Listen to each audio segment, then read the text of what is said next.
Good morning, and a warm welcome to our Women's Month celebration, hosted by the Financial Intermediaries Association of Southern Africa. It is such a joy and an honor to connect with each and every one of us joining us from across South Africa and the world. For those of you who are not so familiar with the Financial Intermediaries Association, commonly known as the FIA, I would like to share with you a little bit about who the FIA is, who has hosted today's session, today's webinar in partnership with Santam and Liberty South Africa. So the FIA represents more than 12,000 licensed financial services advisors throughout Southern Africa. Out of that, 6,310 of those members are female. The FIA is the only registered trade association that represents the business interests of intermediaries at Business Unity South Africa, the Financial Sector Transformation Council, and the World Federation of Insurance Intermediaries. The membership at the FIA comprises of a network of diverse advisory businesses with passionate individuals that I have no doubt are joining us in today's webinar, including industry experts as well as thought leaders who are committed to driving positive change and advancement in the financial services sector. For the next 3 hours, we are going to be traveling a voyage of self-discovery and development and growth that is anchored on unleashing and realizing your truest beauty. That is under our theme for today, which is all about choose beautiful. What is the beautiful that you choose when it comes to yourself? Let's be honest though. Beauty is multifaceted. There's so many definitions of what it truly means to be beautiful. Traditionally, beauty was attributed to physical attributes. However, that has evolved, and there's so much more to beauty than the outer and surface layer. Beauty, in my opinion, is embedded in so much more. Characters such as charisma, vitality, well-being, your level of compassion, how you treat others, the manner in which, as a professional or an entrepreneur, those of you who are joining us today execute with excellence. That are just some of the attributes of what it truly means to be beautiful. Truth be told, though, the beauty industry, it's a multi-billion-dollar industry that over the years has promised through products, services, and procedures to enable us, all of us who are joining today's webinar, that we can be more beautiful. But there's a problem with that. Does that challenge innately the natural beauty that we all possess? And how do we get back to that natural beauty that is deeper than superficial layer? It goes deeper at a skin level. That is what true beauty is. And it's high time we shift the perspective about that conversation and tap into the essence of our true beauty. I'd love to share with you a little bit about a study that was done, a global research that was conducted by Gignics on the most surprising beauty standards statistics in 2023. What the study shows is that 56% of women globally are dissatisfied with their overall appearance. 80% of women perceive the beauty industry that I mentioned affects their self-esteem. About 50% of ads marketed, particularly at young girls, speak about beauty more than brains and intellect. Nearly 7 in 10 girls believe that they are not good enough. This is a problem. This is a problem that has resulted in a society where people are struggling with self-worth, They're struggling with self-acceptance, and this has impacted not only for women, but males as well, how they show up in their respective endeavors as professionals or entrepreneurs. Something needs to be done. We need to go back to understanding the true essence of beauty, the true essence of beauty which lies in traits and characteristics such as vitality, well-being, developing and cultivating that confidence that resides within you. Components around compassion, empathy, how you lead and work with individuals. That's the essence of true beauty. And today, in our webinar, we are going to be helping you. I'm joined by a phenomenal panel, really some of the best speakers, some of the greatest leaders who you will draw insights and tools from that will help you on your path as a leader or an entrepreneur. Today, our intention is clear. How do you choose beautiful beyond the outside appearance of what the world and workplace see to something that is stronger and that will anchor you on this journey? I am so honored and excited to be your MC today. My name is Kifilwe Morobane, and at my core, I am passionate about human development. I'm a keynote speaker, an executive and business coach, as well as a leadership consultant. As I mentioned, we have got 3 hours together. And one thing I can assure you, these 3 hours are going to be worthwhile for you. So please, bring your whole self to this webinar. The team from the FIA, Santam, and Liberty have been so intentional about creating a seminar for you where you can walk away empowered, impacted, and also on your path to unleash the truest form of beauty within you. With that said, today's webinar is inclusive. As much as it is a Women's Month, we acknowledge and appreciate all the men who are joining us today. Our first speaker for today, she is exceptionally passionate and has sound knowledge in transformation, diversity, and gender equality and inclusion, which has allowed her to be able to influence, challenge, and be a contributor to decisions not only in corporate, but in society. Sharing with us a little bit about the important gems of filling up one's cup. I am so excited to introduce to you Thembi Manyike, the head of talent acquisition and strategic transformation at Santam.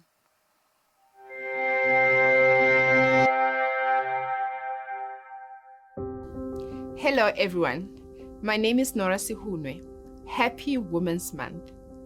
This commemoration was birthed 67 years ago, and we continue to see great progress to uplift women in our country. I want to thank the women of Santam for their dedication, hard work, resilience, and invaluable contributions. To the rest of our organization, I want to thank you all for your continued support to the transformation agenda. Let us reflect on the progress we've made and the work that still lies ahead. Together, we can create a Santam that embraces diversity, equality, inclusion, and belonging, and ensure our organization continued growth and prosperity. Wishing you all a wonderful Women's Day.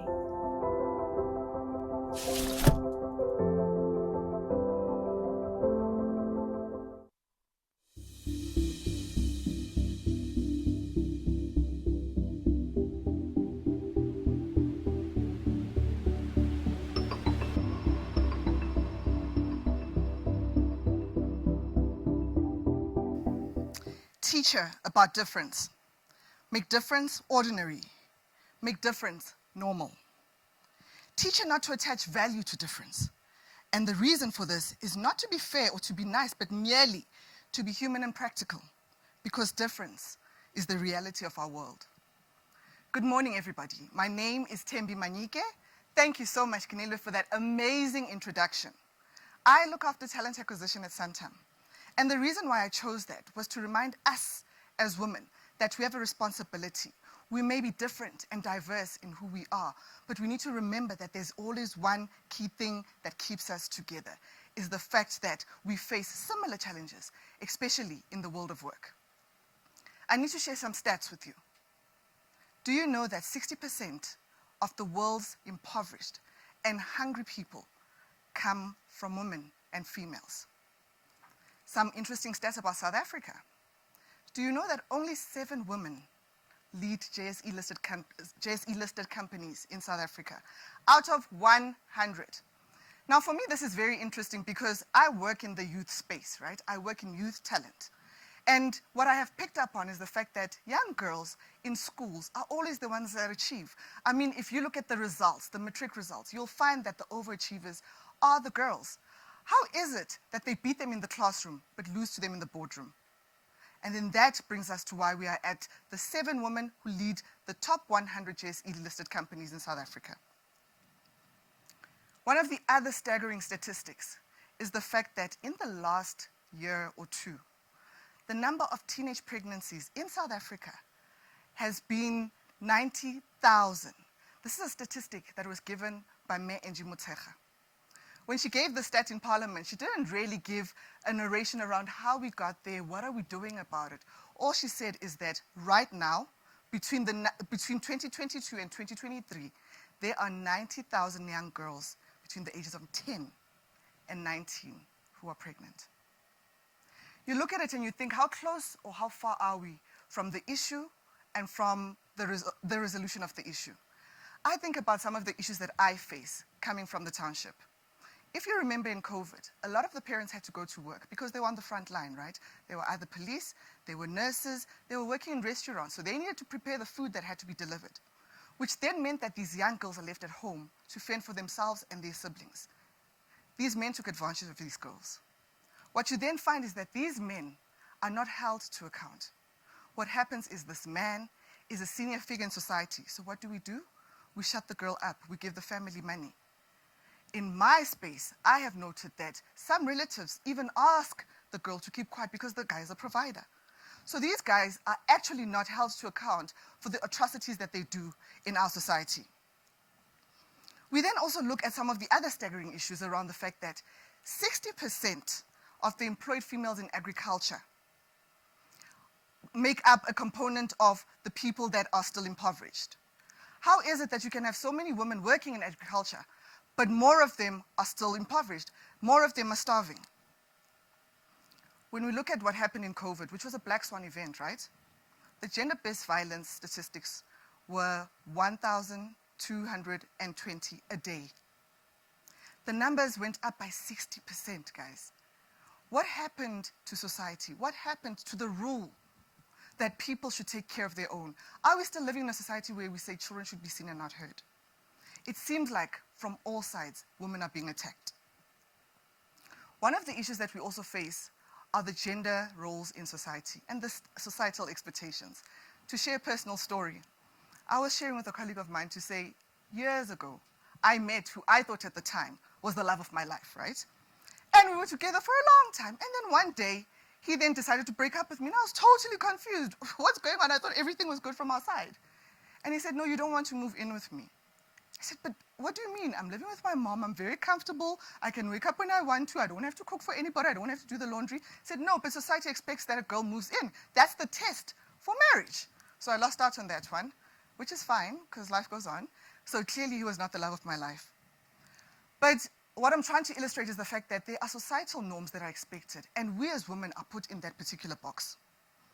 At the moment, as a mom, I am dealing with various issues. So I am in the world of work. Just this morning, I had to tell my daughter how to sort out her hair because surprisingly, they were taking pictures today, and she's never one to worry about her hair. But today was a big deal, and I asked her, but why? She says, because people are going to see these photos. And I said, which people? She said, Mom, I'm in matric. And when those results come out, and the numbers are showing who got the most distinctions, my name has to be there, and this picture is going to determine how people view me. Which, when I sat back, I was like, okay, I hear the concept, but gosh, so much pressure on this little girl. Over and above that, she still has to worry about her prelims. Then I've also got a teenager who's really, really teeny. This is the 13-year-old who's worried about the acne, who's worried about how people perceive her, her weight is an issue, etc. And I'm dealing with that. Then I've got a 5-year-old boy. Now that's a story for another day. But at this moment, I am stressing about performance reviews. I'm stressing about the moments that count in the workplace. I have got a team that I need to lead to be successful. And now I also have to deal with that. But society expects me to do this in my high heels and with grace. The one thing, though, that I did remember was that I have a village of Omama who I can look to. These women have the wells and the streams that I can pour from. I don't have to be superwoman all the time. I expect that of myself, but sometimes I need to sit back and look at myself and say, you know what, Tembi, you're probably being too hard on yourself. I think as women, we are too hard on ourselves. We also forget that you don't constantly have to be superwoman. Leave Superman alone, he can fend for himself. But we need to be able to go back and tap into the amazing minds that make up the women who sit in this room, online, and everywhere in the world. If I just look at this particular organization, which is Santam, I can tell you now, we are not in shortage of amazing women. The Santam of 2021, 2020 even early 2023, is not the Santam that you see now. We have gone through an amazing and revolutionary transformation from our side, starting just from our executive level. If you look at our COO, our CEO for Partner Solutions, the CFO and the COO of our broker and client solutions, those are strong, amazing women that we feed from a business perspective. I look at my space, just the commercial you saw earlier. My boss, Nora, has made it her business to understand the business, but to understand the people that run the business. We are her business as people. People are our business. So she makes an intentional decision to connect with us every single time. I speak to you now. She is sitting with her kids on holiday. She said to us that I'm going away with my kids because I need to fill my cup. She needs to pour into our cup. So how is she supposed to pour if she's got an empty cup? I'm hoping that after the conversations that we have today, you guys will have filled your cups. The least you can do at least is leave with a cup half full, not half empty. We sit in spaces where we're always expected to show up as a better version of ourselves from yesterday, the day before, or even the month before. But as women, we face many, many challenges. There are always these headwinds that stifle us. There's some theories that I don't think I have to share with you, but maybe let's share for those who don't know. I'm sure as women in corporate, you know about the corporate glass ceiling. You know also about the bamboo and the concrete ceiling. Maybe just to give a face to it. In South Africa, we face a lot of the glass ceiling, which means that you can see what's happening on top, but you cannot necessarily penetrate it. So what women are trying to do is constantly shatter that glass ceiling. In Asia, they've got the bamboo ceiling. In construction, they talk about the concrete ceiling. But also, black females face the concrete ceiling themselves too, where you actually cannot see what is happening out there. Somebody is telling you about it, but you don't know how to shatter it. However, the women in this society continue to do so. The women in this particular space that the FIA has a database of continue to penetrate spaces that we didn't think are penetrable. Some of our pains are also something that we need to be celebrated. There is a quote, and I don't know how many of you watch these whimsical movies, but there's a quote from a whimsical movie that Oprah is part of. The quote is actually by Rumi, and it says, "The wound is the place where the light enters." If you do not remove the bandage from all the mess that we have, if you do not remove the heartache, if you do not let the light in, there's no way that that place will heal. It will continue to fester and have pus. And that is what we go through as women. But we are also the same people who nurture those wounds. We are also the same people who are able to clean and take care of those wounds. So we need to constantly talk about the wounds that hurt us as women. We need to constantly be able to go to other people and seek advice and seek guidance. You don't always have to do it alone. The challenges faced by women also include some of the issues that transformation has brought about. We sometimes forget that it is not easy for women to get to the top. There has been a journey, and we continue to have this journey. In the space where we sit in strategic transformation, we're constantly looking at the numbers. But transformation, if it doesn't touch the heart and mind, is not true transformation. As Puti said, the women that we brought into our organization are fit for purpose. These are the women that will take us to the next 105 years as Santam. These are the women who did not just change the face, and it is not just Botox and fillers. This is true transformation. We've changed the nerve in the heart of Santam. And these women are making sure that they bring other women with them. Just the other day, I was sitting with my COO, Gukum Tetwa, and we were looking at something called a talent map. From a talent acquisition perspective, what a talent map is that you go into the market and you look at the skill that is available. You look at where it sits, how much it's getting paid, the color, is it purple, is it green, is it yellow, and how mobile is it? Can you bring it into the organization? In this particular instance, we were looking at women in insurance, funny enough, and we were also looking at women in marketing. We sat and we marveled at the data that came before us because we realized there are so many amazing women in marketing. Just this morning, in fact, I met an amazing woman from marketing, Rebecca. And we just looked at the fact that how is it then that they are not being showcased right on top? What then is our duty as women? As we sit in these particular forums, as we try and improve where we stand and our stature in society, we also have the responsibility for the girl child. I'd like to share a quote with you, again by Dr. Chimamanda Ngozi Adichie. The previous quote was from a book called Dear Ijiawela, a Feminist Manifesto. This one is from We Should All Be Feminist.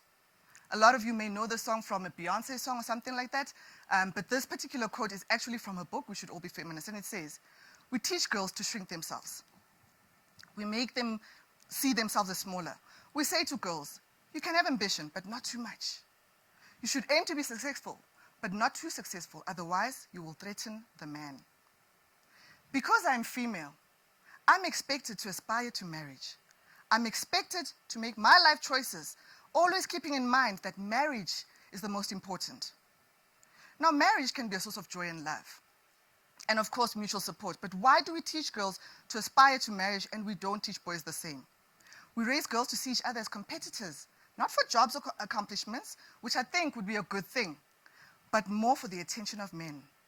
We teach girls that they cannot be sexual beings in the way that boys are. In all of this, though, we also do a disservice to boys. We also put boys in a box. We have to teach them how to be hard men. And in our Nguni terms, we say, "Indoda ayikhali," men don't cry.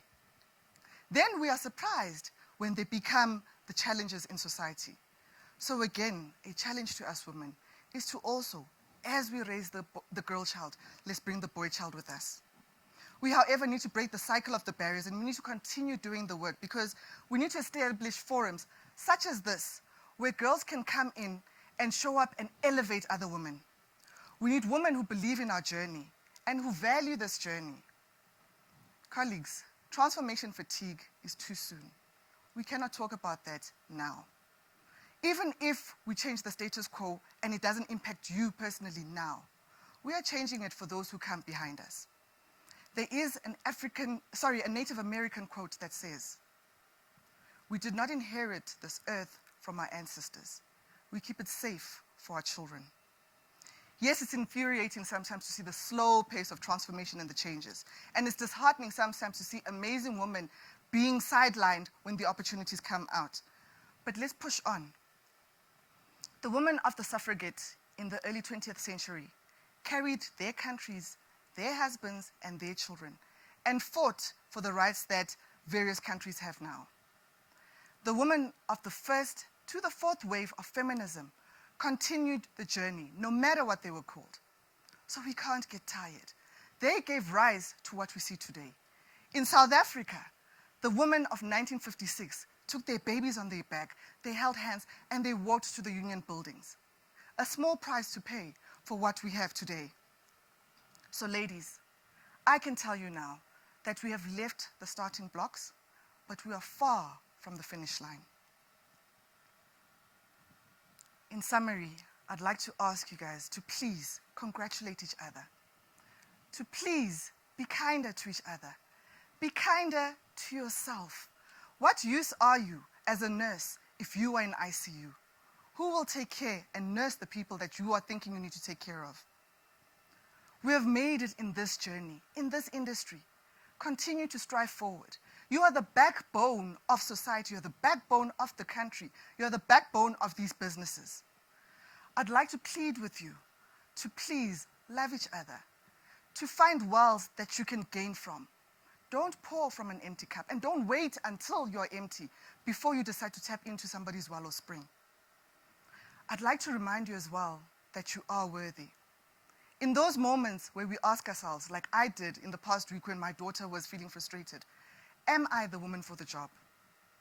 There were various women around me who said, actually, Tembi, you are the woman for the job. If not you, then who? And finally, I'd like us to continue to celebrate ourselves. Look how far we've come. You're here today.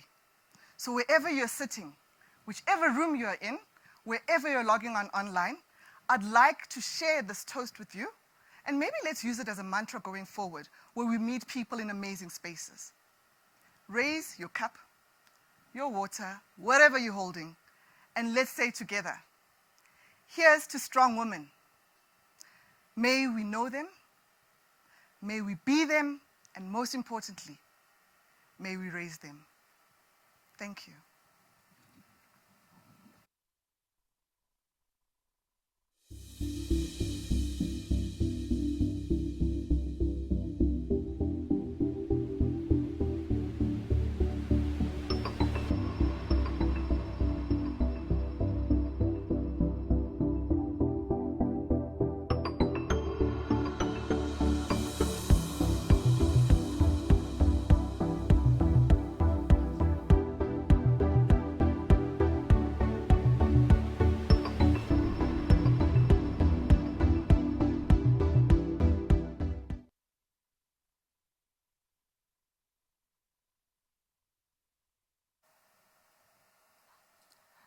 What a profound talk from Tembi there, reminding us about the importance of filling up our cups, being kinder to ourselves, and really understanding that it is imperative that on this journey, as much as we are strong women, let's us be intentional about raising and building other women as well. I see it there in the chat. Everyone is engaging. Please share your contributions. Annalisa Fori, I hear you there. You're saying we always put others before ourselves. And that's why we're here. That's why we're here today in our Choose Beautiful webinar. How do we put ourselves first? Because it is imperative. You can't give, as Tembi said, from an empty well if you don't have. Maggie, they're sharing, you are beautiful, strong, compassionate, brave, and you are going places, Tembi. I fully agree with you there.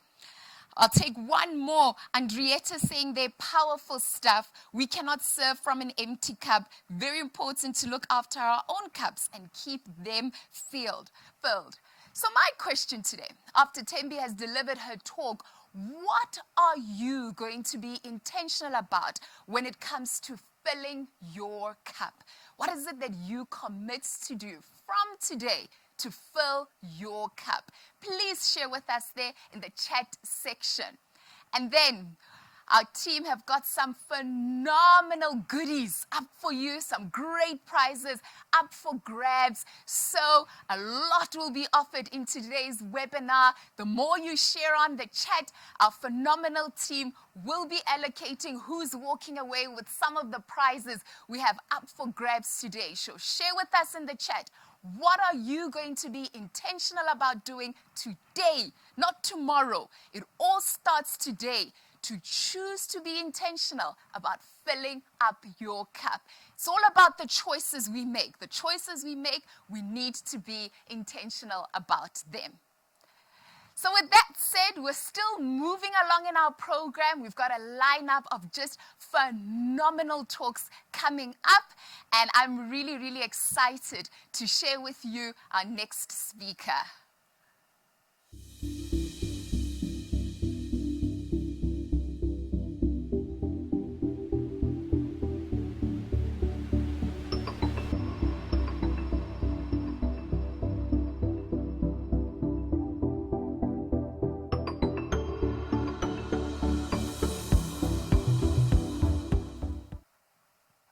So you guessed right. Yes, I am your next speaker, and public speaking is something that I'm exceptionally passionate about. I actually started my journey of public speaking from just the age of 17 years old. I participated in a number of speaking competitions, but my greatest passion now as a professional comes in coaching others to find their voice and to stop limiting themselves. But the topic of today, all about choose beautiful, is something that truly resonates with me. And for the next 30 minutes, I'd love to talk to you a little bit around my perspective when it comes to this very, very important topic about beauty. But before I get into the essence of my keynote address with you today, I have an encounter that I'd love to share a little bit with you about what happened that's got me here to talk to you about this topic about beauty. So, it was a Wednesday afternoon, just last month in July. I had had a long day at work and I was tired and, honestly speaking, a little stressed out. So I stopped at the shop and I purchased a tub of ice cream. Yes, I purchased a tub of ice cream. Please do not judge me. I can hear those thoughts, those rumblings. You're like, Kifilwe, do you know the saying, a moment on the lips is a lifetime on the hips? Or maybe you're there at home and saying, Kifilwe, do you know, just next month, it is summer. Summer bodies are made in winter. How do you have ice cream in July? Well, work with me here. Don't judge me. I needed some comfort food. It was a stressful work day, and I ran for the tub of ice cream. Yes, I devoured that ice cream. It was creamy. It was absolutely divine, topped with those chocolate chips. Mouth-watering. After I devoured that ice cream, within about 3 minutes, I noticed something a little bit weird. My lip was growing. Yes, my lip was swelling up right in front of me. And before I knew it, I had the swollen lip. I was stressed. But I said to myself, don't worry, because most importantly, I wanted the swelling to go down because the next day I had to deliver a leadership workshop to a team out at a hotel in Pretoria, and I needed the swelling to go down ASAP. So what did I do? I took an antihistamine with the hope that by evening time, the swelling would go down, and early the next morning, I would be ready to show up and deliver this leadership workshop with impact. Took the antihistamine, I went to bed. The next morning, I woke up at 5 a.m. And guess what? My lip was still swollen. Oh, I had the regret. Why did I eat that ice cream? They say a moment on the lips is a lifetime on the hips, but in my case, a moment on the lips turned to an expansion of the lips. Oh, I was a swollen mess. It was 5 a.m. in the morning. I needed to be on client site by 7:30 a.m. in the morning. I was in a whirlwind of emotions. Thoughts were racing through my mind. Should I cancel? Should I reach out to one of the facilitators in our team who would run the workshop? We are no longer in COVID days. I can't hide this with a mask. Oh, I was in a mess. Yes, I cried. I am a woman, and in that moment I was emotional because I thought, how do I show up if I look like this? Then I sat down in front of the mirror and I had a conversation with myself. I looked into that mirror and I said, Kifilwe, you have to show up. Look into the depth of who you are, beyond the superficial. Yes, your lip is swollen, but can you still deliver the program? Have you prepared? Have you engaged with your clients at a delivery level? And yes, I had done it all. So what does the surface layer have to do with your ability to deliver? And in that moment, I reminded myself that true beauty is not in the superficial.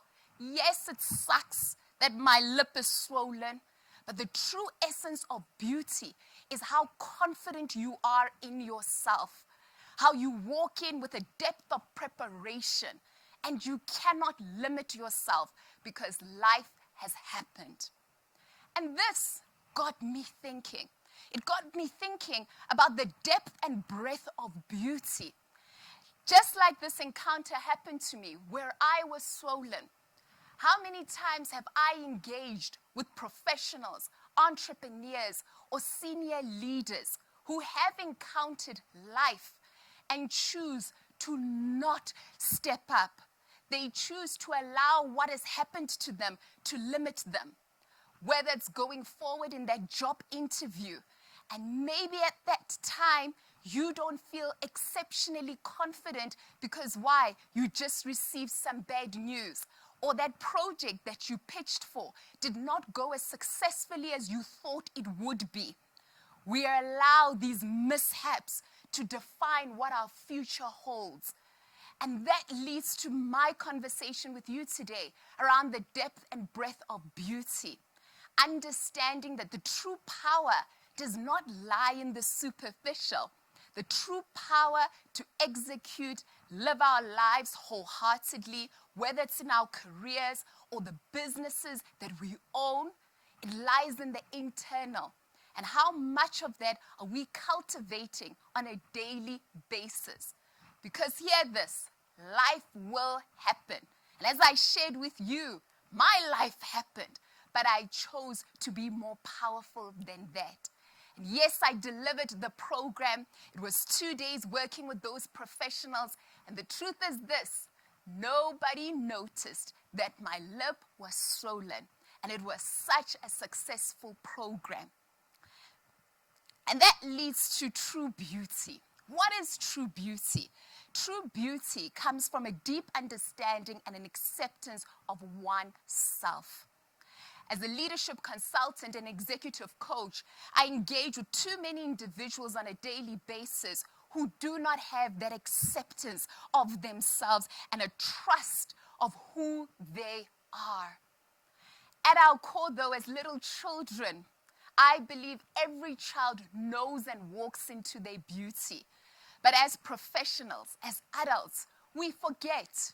We forget that beauty that is innate, that beauty that says, understand your strengths, understand what makes you unique about you, understand those areas of improvement, and be intentional about working towards them and improving them. We let it go, we accept it as it is, and it hinders on our self-worth, it hinders on our self-esteem. And this subsequently has an impact on our performance in the workplace. It has an impact on how it is that we deliver. It has an impact on how we see ourselves and show up in the world. And today, I want to remind you for us to go back to that innate beauty that lies within each and every one of us. Because trust me, from the thousands of people that I have engaged with, this matters. This is critical for your success and your ability to live the highest expression of your life. But the big question, though, is how do we cultivate this beauty that is anchored on self-awareness? Self-awareness really simply says understanding your self-worth, building that self-esteem, and truly knowing who you are. Firstly, it starts by embracing your uniqueness.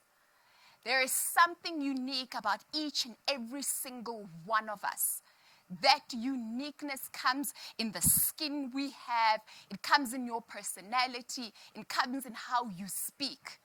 As a speech coach, I wonder, and I've seen so many people who are afraid to raise their voices or raise their hands in the meeting at the office because they say, the way I'm speaking is not an eloquent English accent.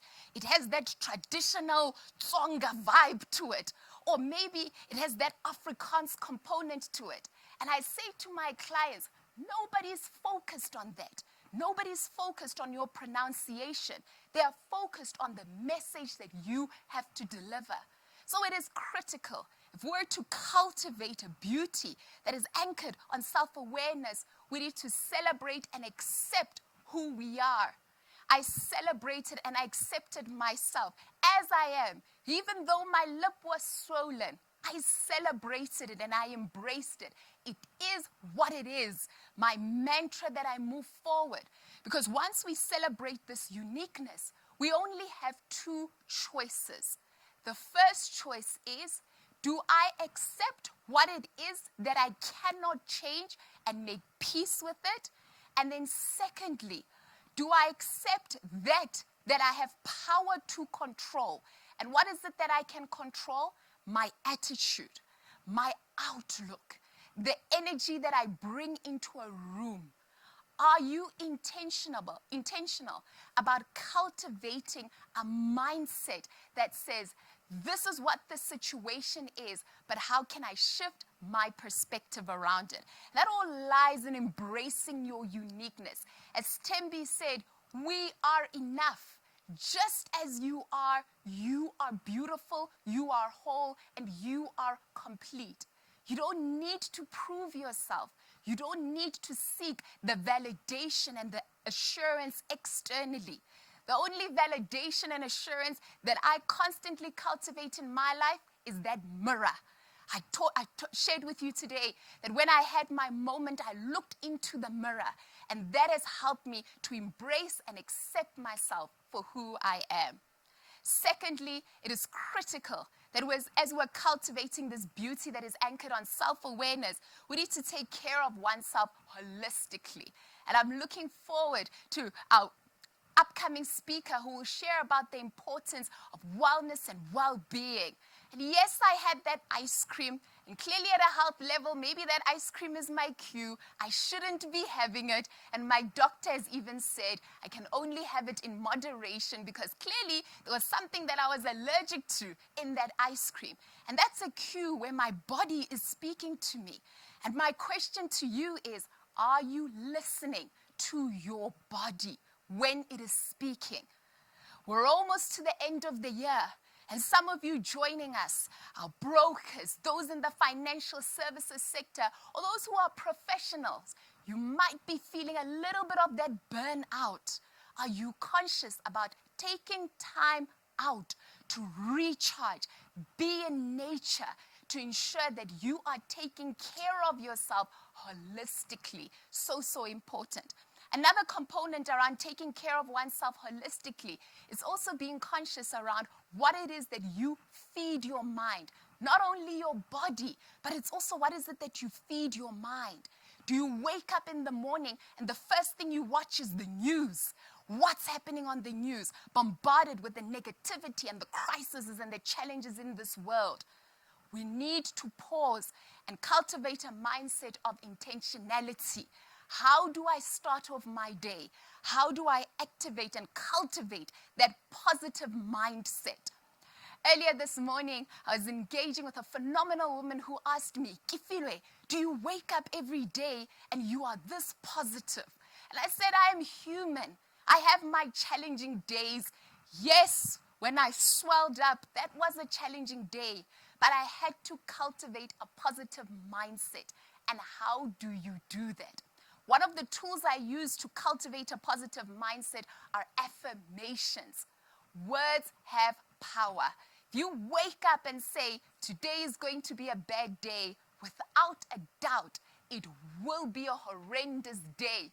If you wake up and say, the enemies are after me, trust me, my sister or my brother, the enemies are turning around the corner. They see you. So let's be intentional around our mindset and the words that we speak. And that all comes from an affirmation. What is the affirmation that you wake up with daily? Share with me there on the chat. What's the affirmation? What's your get up and go tone? And it also could be music. I'm a lover of good music. just driving here to our webinar setup here at Sanctum, I was playing such good music to really prime my day. Are you intentional about priming your day? Because that's the essence of true beauty that will then radiate externally. Fourthly, an area that I'm exceptionally passionate about to cultivate that beauty that is anchored on self-awareness is also about building confidence. A confidence that is deeper than the external. And how do we build our confidence, particularly for those professionals? It is critical to be prepared. Preparation is the greatest form of confidence. If you are not prepared, whether it's that interview, whether it's a meeting, whether it's a client meeting or a pitch that you're going to enter into, it will waver at your confidence. Preparation is the cornerstone for confidence. Even preparation at an outlook level for what the world has in store for you. It all comes from preparation. Another in which to build your confidence is to be vulnerable about the areas where you are not confident, and then ensuring that you have the right mentors, the right coaches to help you build that confidence. Because that is the essence of beauty that is anchored on self-awareness. I would now like to pause because I love engaging and connecting with you, to find out from some of you to come off mute there. Just raise your hand, come off mute. And I want to know from you, what's the one thing that you commit to work on to embrace your inner beauty? I just want to pause there for a moment. Pause in my talk. I want to hear from you. What's the one thing that you want to commit to work on? Maybe you're struggling with it at the moment. So be honest with me. Maybe you're struggling with it at the moment. To cultivate that inner beauty, I want to pause in my talk to hear from you. What's the one thing you want to commit to do more of, or you really want to work on to cultivate that inner beauty? And the team's just going to help me here. Okay, so a big theme that came through. If Punzile is not going to come on, I'm going to quick continue.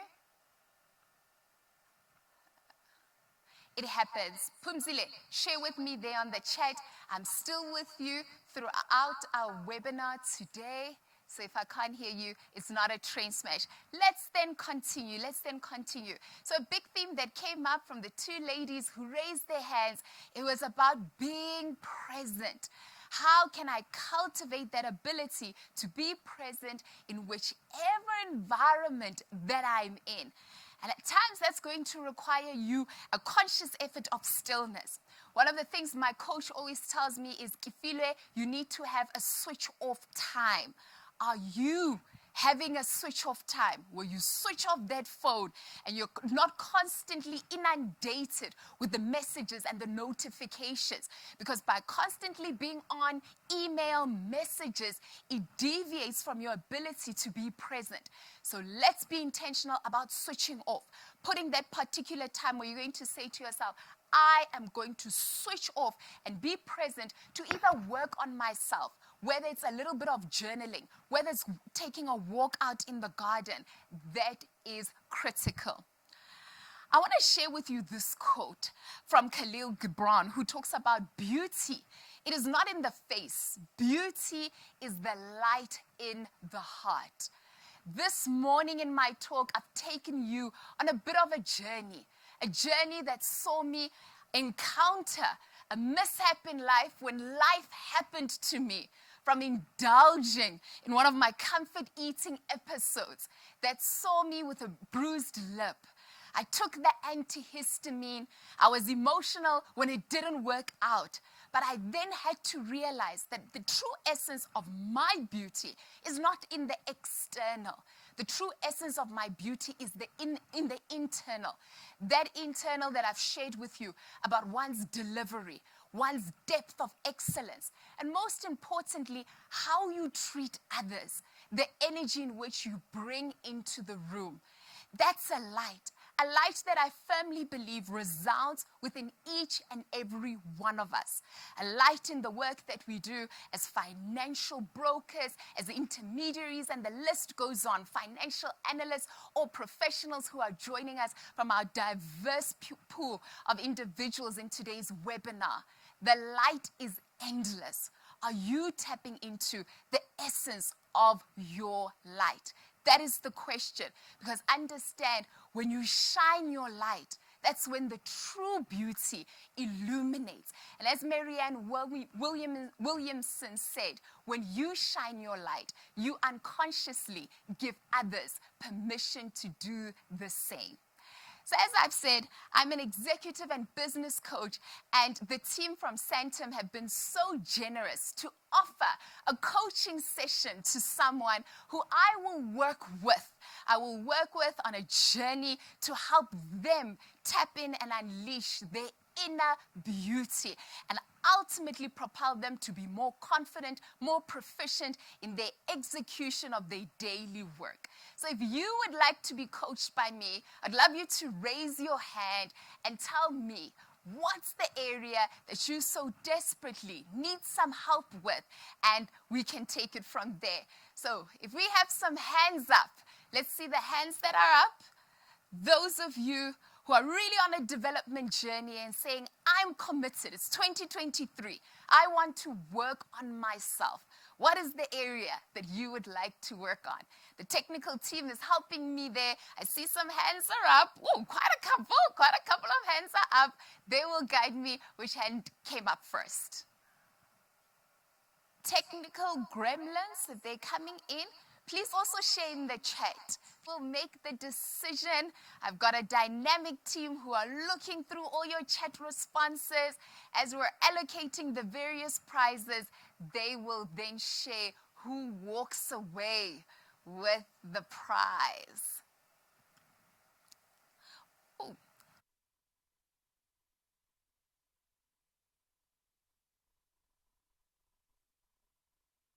I acknowledge we have such a big audience joining us today. It can get a little bit technical, but Sharon, once you've unmuted yourself, come off audio and just start speaking.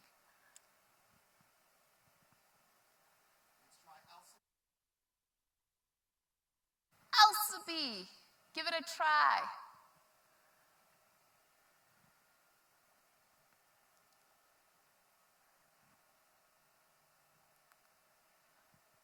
Alsabi showed technology that you are a powerful force, eh?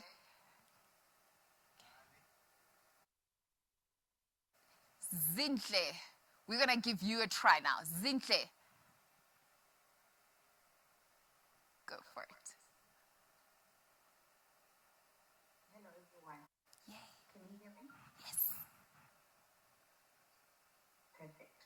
I would like you to help me with anxiety, or anxiety means like I tend to struggle to overcome things because I tend to overthink. Let's say I'm about to embark on a journey. I overthink a lot, and that overthinking will make me the stress of the situation before I get to the situation. So I always have this anxiety that what if I fail? What if I don't make it? So yeah, I would like you to help me on that.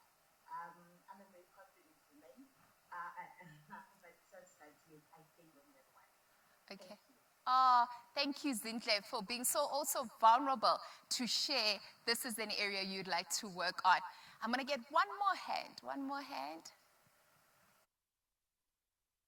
Louis.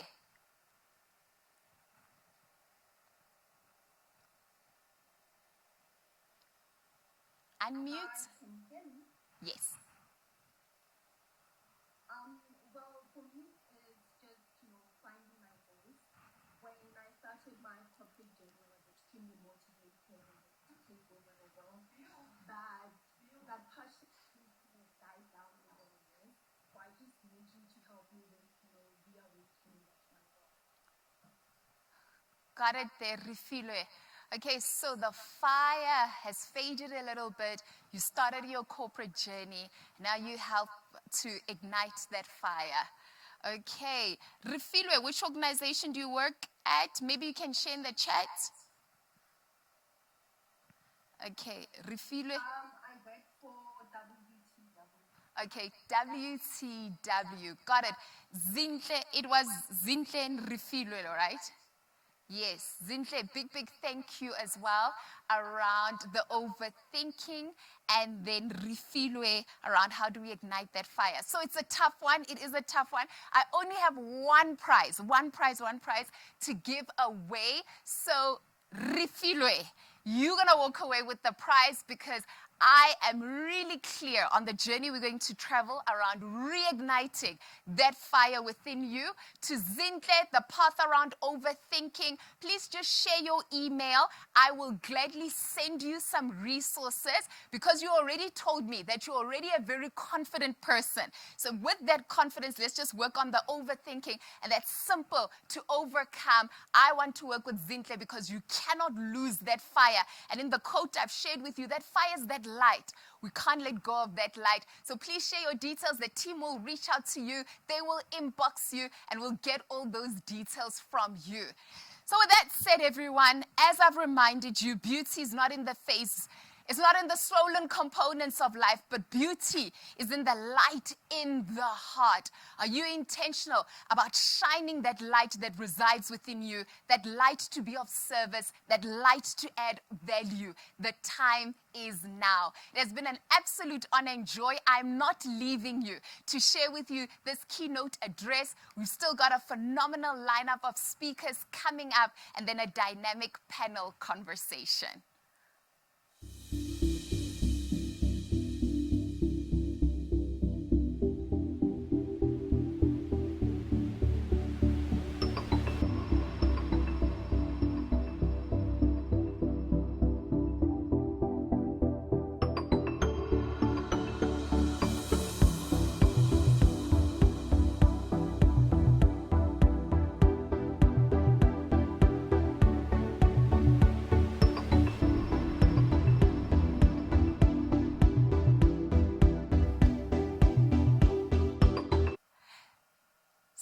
Our next speaker is from an organization that is in it with you.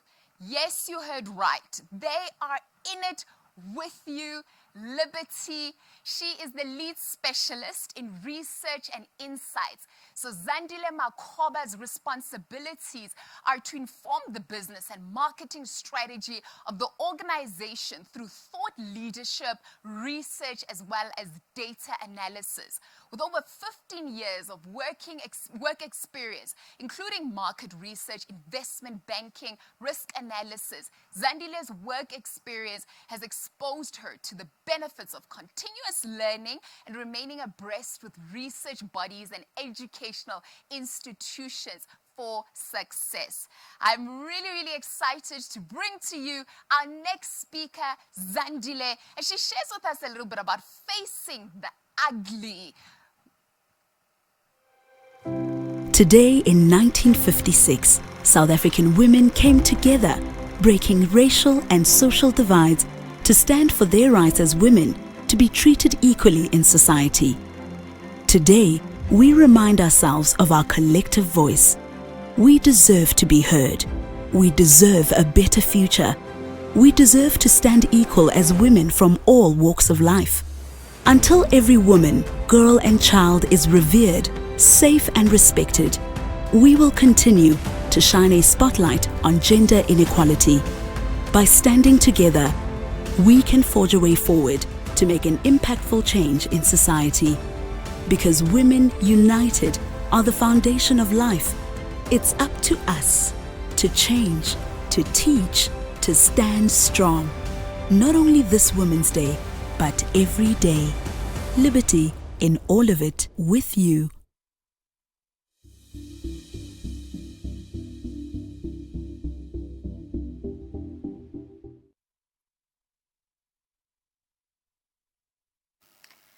Thank you, Kifilwe, for that wonderful introduction. Good morning, everybody. Today I'm going to talk to you a little bit about the beauty of getting financial advice from another female. So We're here today because we're celebrating something magical that happened in 1956. 20,000 women came together to fight the injustices of that time, dealing with a big animal that was apartheid. Today, the financial services sector has an amazing over 20,000 female financial advisors in an industry that has been predominantly dominated by men, an industry created by men for men. We're finally playing in the game. We're still small in the game, but definitely making inroads and really starting to show some change in terms of what is happening in this space. So I think of this 20,000 as a very special number in South Africa, especially when it comes to women issues. So 20,000 in a financial advisor workforce of around 50,000 financial advisors puts women at around 42% of the overall financial advisor workforce. It's a small number, it is still less than the majority, and it's something that is constantly changing as more and more women enter this space and begin to play part in this financial advice process. But there's something beautiful about this number 42 when we look at it in the context of the global environment. If you looked at some of the most developed economies in the world, we see that only 16% of financial advisors in the UK and the US are actually female. So at 42%, South Africa is one of the leading countries in terms of transformation in financial advice. And I think it's something that we can really celebrate, and hats off to all the female financial advisors out there today. Why does this even matter? You know, good financial advice is all we need, right? We just need to be able to get the good advice and make good financial decisions. But what we do see is that globally there's a change in terms of what is happening. We're seeing this transfer of wealth from male to female. And in fact, in the UK, we're expecting that by the year 2025, 60% of wealth in the country will be held in female hands. So just 2 years to go before we start to see one of the world's biggest economies being predominantly female dominated. And if you think about the UK example, with only 16% of financial advisors being female, it means that most of these women are going to have to take financial advice from a male working force. The transfer of wealth, which is being referred to as the great transfer debate, the great wealth transfer, is something that is not unique just to the developed economies. We're starting to see that also become a pattern within the South African context. So today we know that around 42% of households are female-led, or the head of the household is a woman, so she's the main breadwinner and is the main financial decision maker in the household. We're seeing that this is going to be a pattern that continues to grow in the future, because what we see from stats say in terms of the number of marriages every year, over the past 10 years, South Africa has seen a consistent downward trend in the number of civil unions in the country. So more and more, we're seeing that women are choosing to be alone. And we see that even in the divorce statistics, it's mainly women who are choosing a divorce than men in the South African context. The last trend is around education. Around 58% of students in university today are females, which means the workforce is definitely beginning to change. And in a few years' time, most of the salaries and wages paid in South African companies will be to women. So definitely we're also seeing our own change in terms of this great wealth transfer, with more and more women being the main financial providers. Here's a very interesting statistic. So we looked at the number of women earning 10,000 Rand or more, and really to understand what kind of life stages they are in. What we see is that 49% of women are either single, divorced, or widowed. So they are the key financial provider in their households. And in terms of married women, we know that around 44% of married women are earning around 10,000 Rand or more. But within that 44%, we know that there are also female breadwinners that exist in the local context. So really the fabric of the country is definitely beginning to change. But focusing on just that 49%, with 49% of households being female-headed, we see that in research that only 36% of women are the sole financial decision maker in their households. So women tend to consult. They'll ask their friends, they'll ask their colleagues. They'll sit down with the family, hear what the children have to say, hear what the parents have to say before making a big financial decision. But does this make us more susceptible or more open to talking to a financial advisor? In the European context, that is exactly the case. So in Europe, 64% of females confront or talk to a financial advisor when they're about to make a big financial decision. Unfortunately, in South Africa, and this is the ugly truth, it's only 42% of women who will turn towards a financial advisor when making a big financial decision. The danger is that we're not getting the right information when we need it, and then, of course, our financial planning is disturbed. We see this in terms of the work from ASISA, which is covering just in terms of our insurance cover. ASISA says that women are only 40% adequately covered in terms of their insurance needs, slightly lower than the percentage in men, which is 47%. But really, this is starting to crystallize the impact of not tapping into advice when we need it. The same can be said in terms of investing and planning for our pension and our retirement years. If we're not getting the right financial advice at the right time, are we going to make the right decisions for ourselves? But the beautiful thing is that as the wealth transformation in the world, and indeed in South Africa, happens, we see that women financial advisors are in the prime position to take advantage of this shift. Because research has shown that female financial advisors are more likely to have female clients than male financial advisors are. So there's definitely an opportunity here, but also a challenge in terms of readying ourselves to be able to give the best to our female counterparts. Still, there are many challenges in this space, and this is where there's a little bit of ugliness in terms of the financial sector that we need to plan for. When we looked at the financial advisor force and the different licenses that different advisors have, we see that just in terms of the risk conversation, the proportion of women with certain financial licenses is almost similar to those of men until we get to more complex insurance products. There we start to see that women tend to have a lower percentage of licenses. So some examples here are Category C, long-term insurance. Only 45% of female financial advisors have this kind of license, compared to 66% for male. Another example is Category 2 long-term insurance. So 63% of female advisors have this kind of license, and only 75% compared to 75% for men. The story gets a little bit grimmer when we start to look at the investment environment.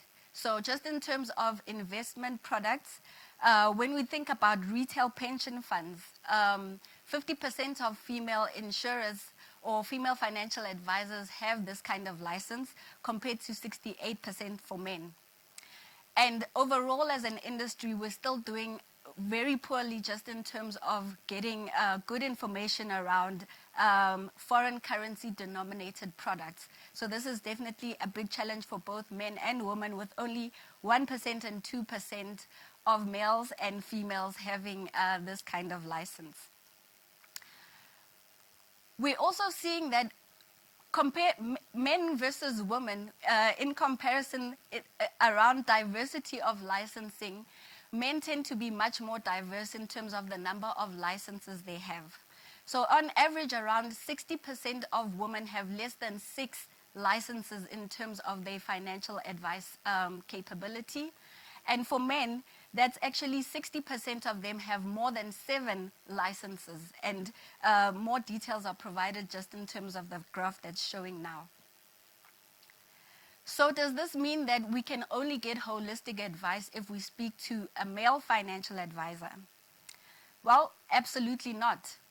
Because research shows that women are more likely to follow the 6-step advice process than men are likely to do that.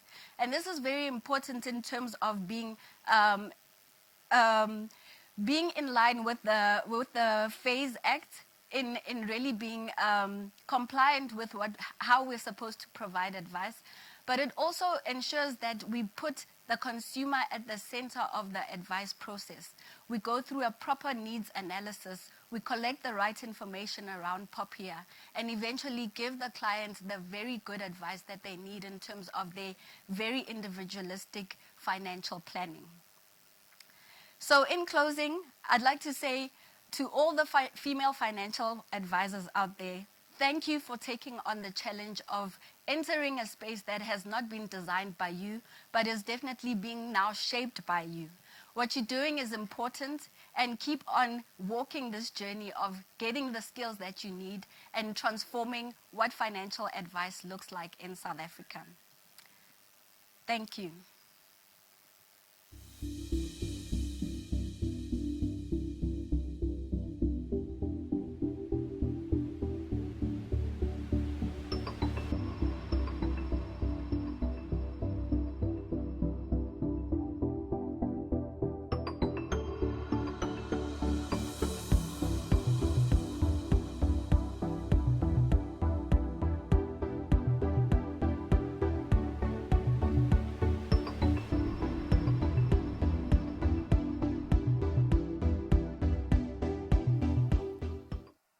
Such an informative session there that Zandile delivered. Big thank you, Zandile, for bringing to light some of the important aspects when it comes to financial planning, and really reaching out as well the capabilities, bringing to light the capabilities that women have as well within the industry.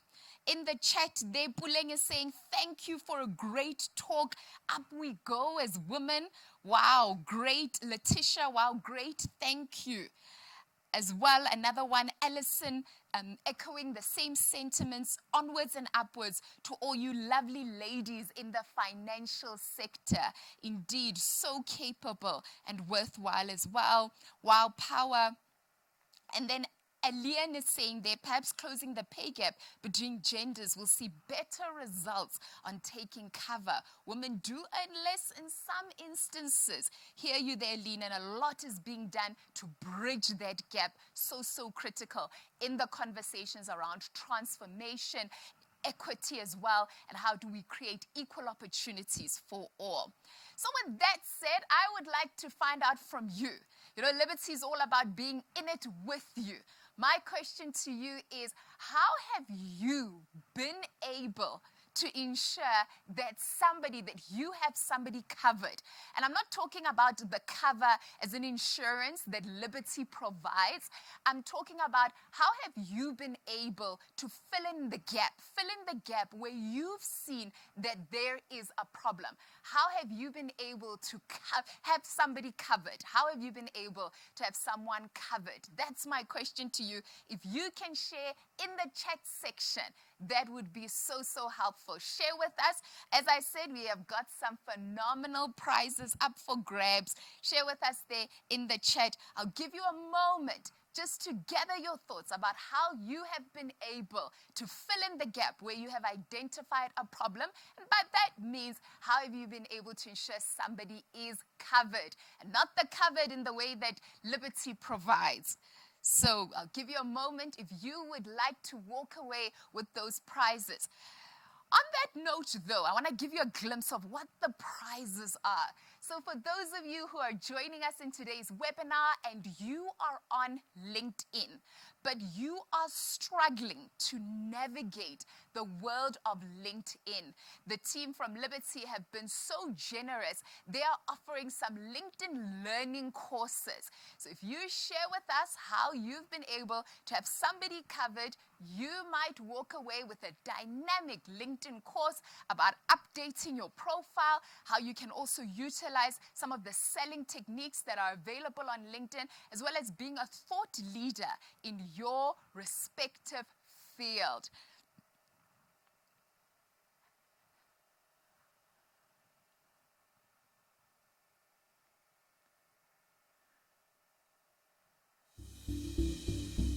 You've shared your responses there. I see them coming. And that then now enables us to transition to our next speaker. So earlier on in my talk, I was very vulnerable with you. I had a bit of a health mishap. And since that's happened, I've really transformed, particularly how I take care of myself holistically. Yes, ladies, summer is coming. We need to strive to be our best selves, and not only just for summer. So those of you in our webinar, I know it, you haven't been at the gym. Now it's a bit warmer. The gym is packed because you're like, I need to fast forward that summer body in a week. Will it happen? Will it happen? But good on you though. Good on you for making those first steps. And with that said, the reality is this, is that, our health is critical in our journey of choosing beautiful.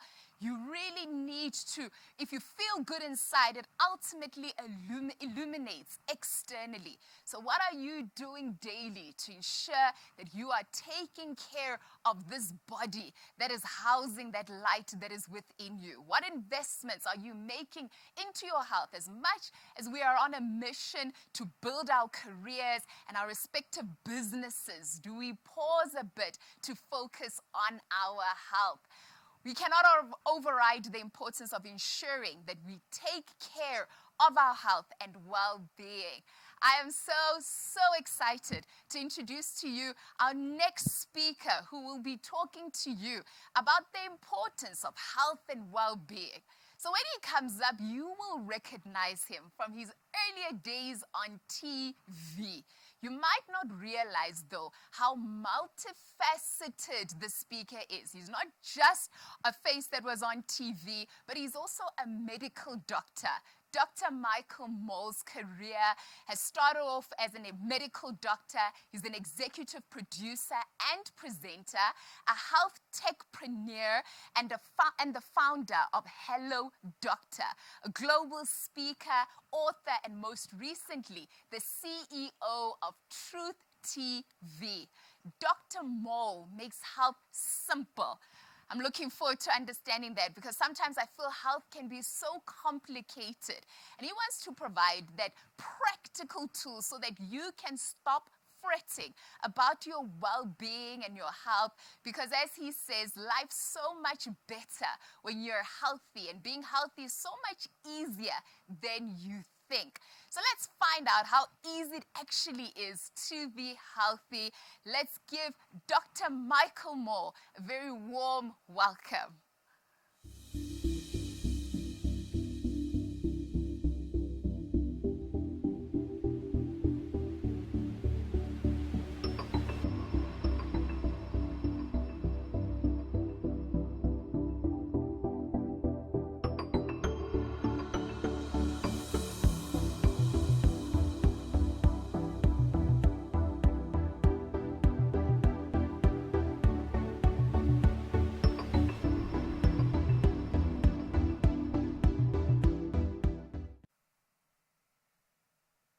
Thank you so much, Kifilwe. Appreciate the introduction, and good morning, everybody. I think it's morning. Yes, it is still morning before midday. Really good to be with you today. I'm not sure if you made any New Year's resolutions way back in January, but any idea what the #1 New Year's resolution across the world is? And there are usually two. I'm guessing you're going to guess both of those. Lose weight. That was the second most common one. The #1 most common New Year's resolution was, I want to exercise more. Do you know what the #1 excuse was for not hitting that resolution? Because many of us don't do that. was I don't have the time. So before we even get into today's presentation, let me give you some time back in your day. And the first way I'd like to do that is by talking about flossing. Don't know how many of you floss, but if you do, listen carefully, you can stop. All right. Science, not opinion, science says flossing has very little value when it comes to preventing gum disease or cavities. In fact, it often does more harm. So if you, like me, don't floss, your guilt is alleviated. If you do floss, you've just saved yourself a minute every day. Add that up and it becomes a lot more time, you know. But the other thing is breakfast. How many of you grew up with the notion that breakfast is the most important meal of the day? I did. I used to tell my kids that. I'm sure you told your kids that. But truth is, and again, back to science, if you're under 18, yes. If you're over 18, no. Breakfast is not the most important meal of the day. In fact, science now shows those who skip breakfast manage their weight far better than those who actually have breakfast. So breakfast is not the most important meal of the day. Google intermittent fasting. We can get into that later. There are lots of those myths that we've grown up with. Water, 8 glasses a day. Have you heard that? And you see people around the office just sipping on water all day. I mean, I battle with water. The truth is, again, science says you drink to thirst. You don't need to drink 2 liters of water a day. It's not going to do you any harm, but certainly don't feel like you have to do that. What about coffee?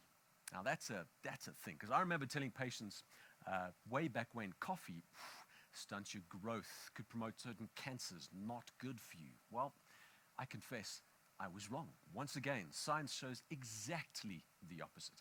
In fact, there was an amazing study that Harvard did over 20 years, in fact, it was 10 years, 20,000 patients, where they looked at the benefits of coffee. And it turns out coffee is really, really good for you. Prevents things like Parkinson's, Alzheimer's, reduces your risk of getting depression, certain cancers. It's phenomenal. Diabetes even. The only challenge there is it's black coffee.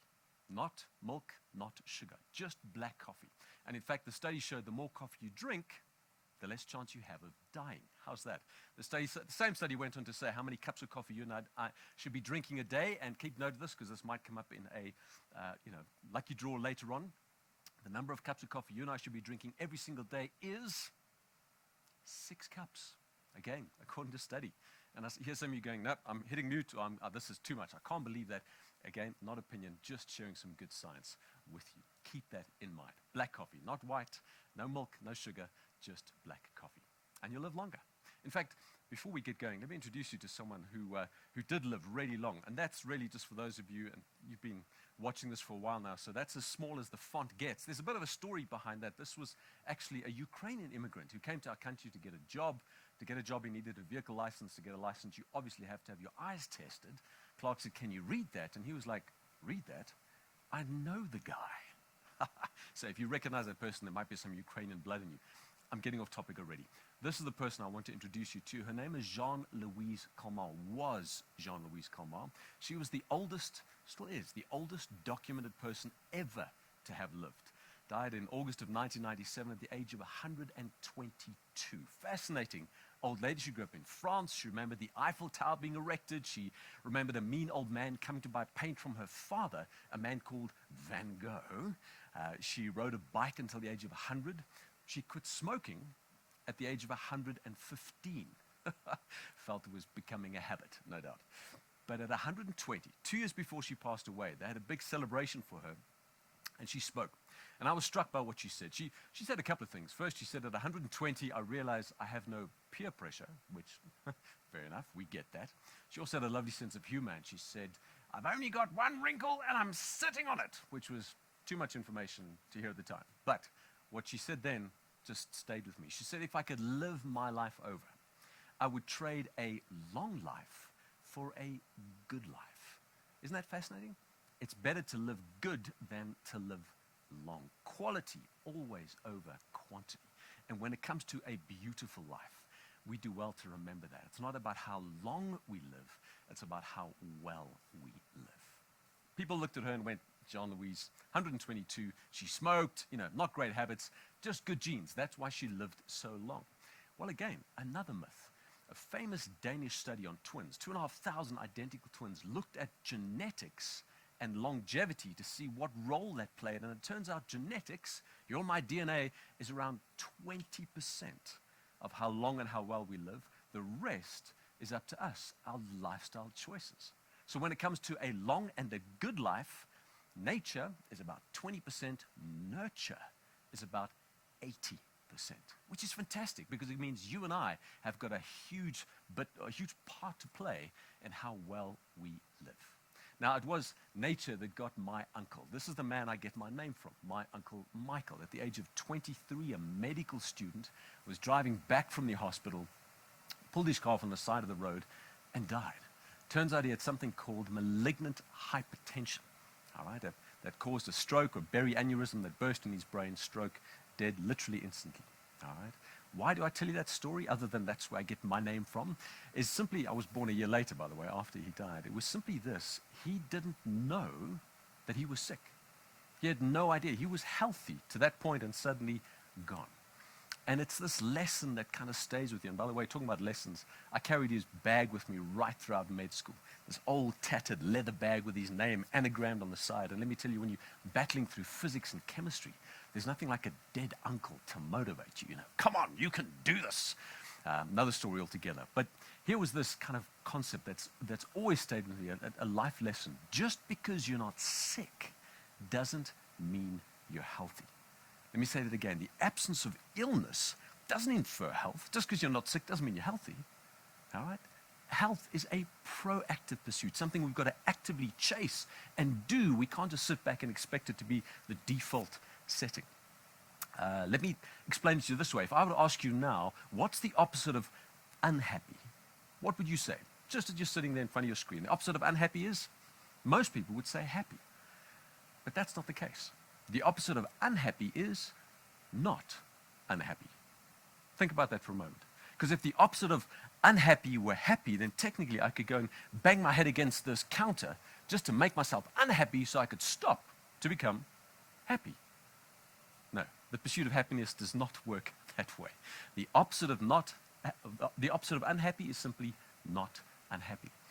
And you might have lost me there, so let me explain it slightly differently. How many of you would be unhappy if you had a sprained ankle? All right, a badly sprained ankle. I think most of us would. So how many of you, honestly, got up this morning, felt your ankles and went, oh, dear God, thank you for my healthy ankles. I feel so happy. I hope none of you did that, because that's just weird. Now, the fact that you have healthy ankles doesn't make you happy. It just makes you not unhappy. Are you with me? If I come home late for dinner and my wife has got back in time to make dinner for us, she's obviously unhappy. But the days I come home in time for dinner, is she happy or just not unhappy? Ah, you with me? I'm belaboring the point. But the point is this: just like the opposite of unhappy isn't happy, the opposite of sickness isn't health. Health is a proactive pursuit. I loved what Chris Barnard had to say, the surgeon for our first heart transplant. He said, I saved the lives of 150 people through heart transplants, but I could have saved 150 million if I'd focused on preventative medicine, being proactive about our health. So, ladies, what do we need to do to be proactive about our health? Essentially 3 things. Simple as that: eat, sleep, and move. You can take away all those post-it notes for what goes into juice and the calories in orange juice and Coke. And by the way, there's more calories or more sort of sugar in orange juice than there is in Coke. But forget that. You know, the gym classes, take all of that stuff off your fridge and just write these 3 things: eat, sleep, and move. The bedrock and pillars of good health, and they're easy to do and to implement. And let me tell you, when it comes to eating, it's as simple as eat more real food, eat less junk food. When it comes to sleeping, 7 hours minimum, 9 hours maximum.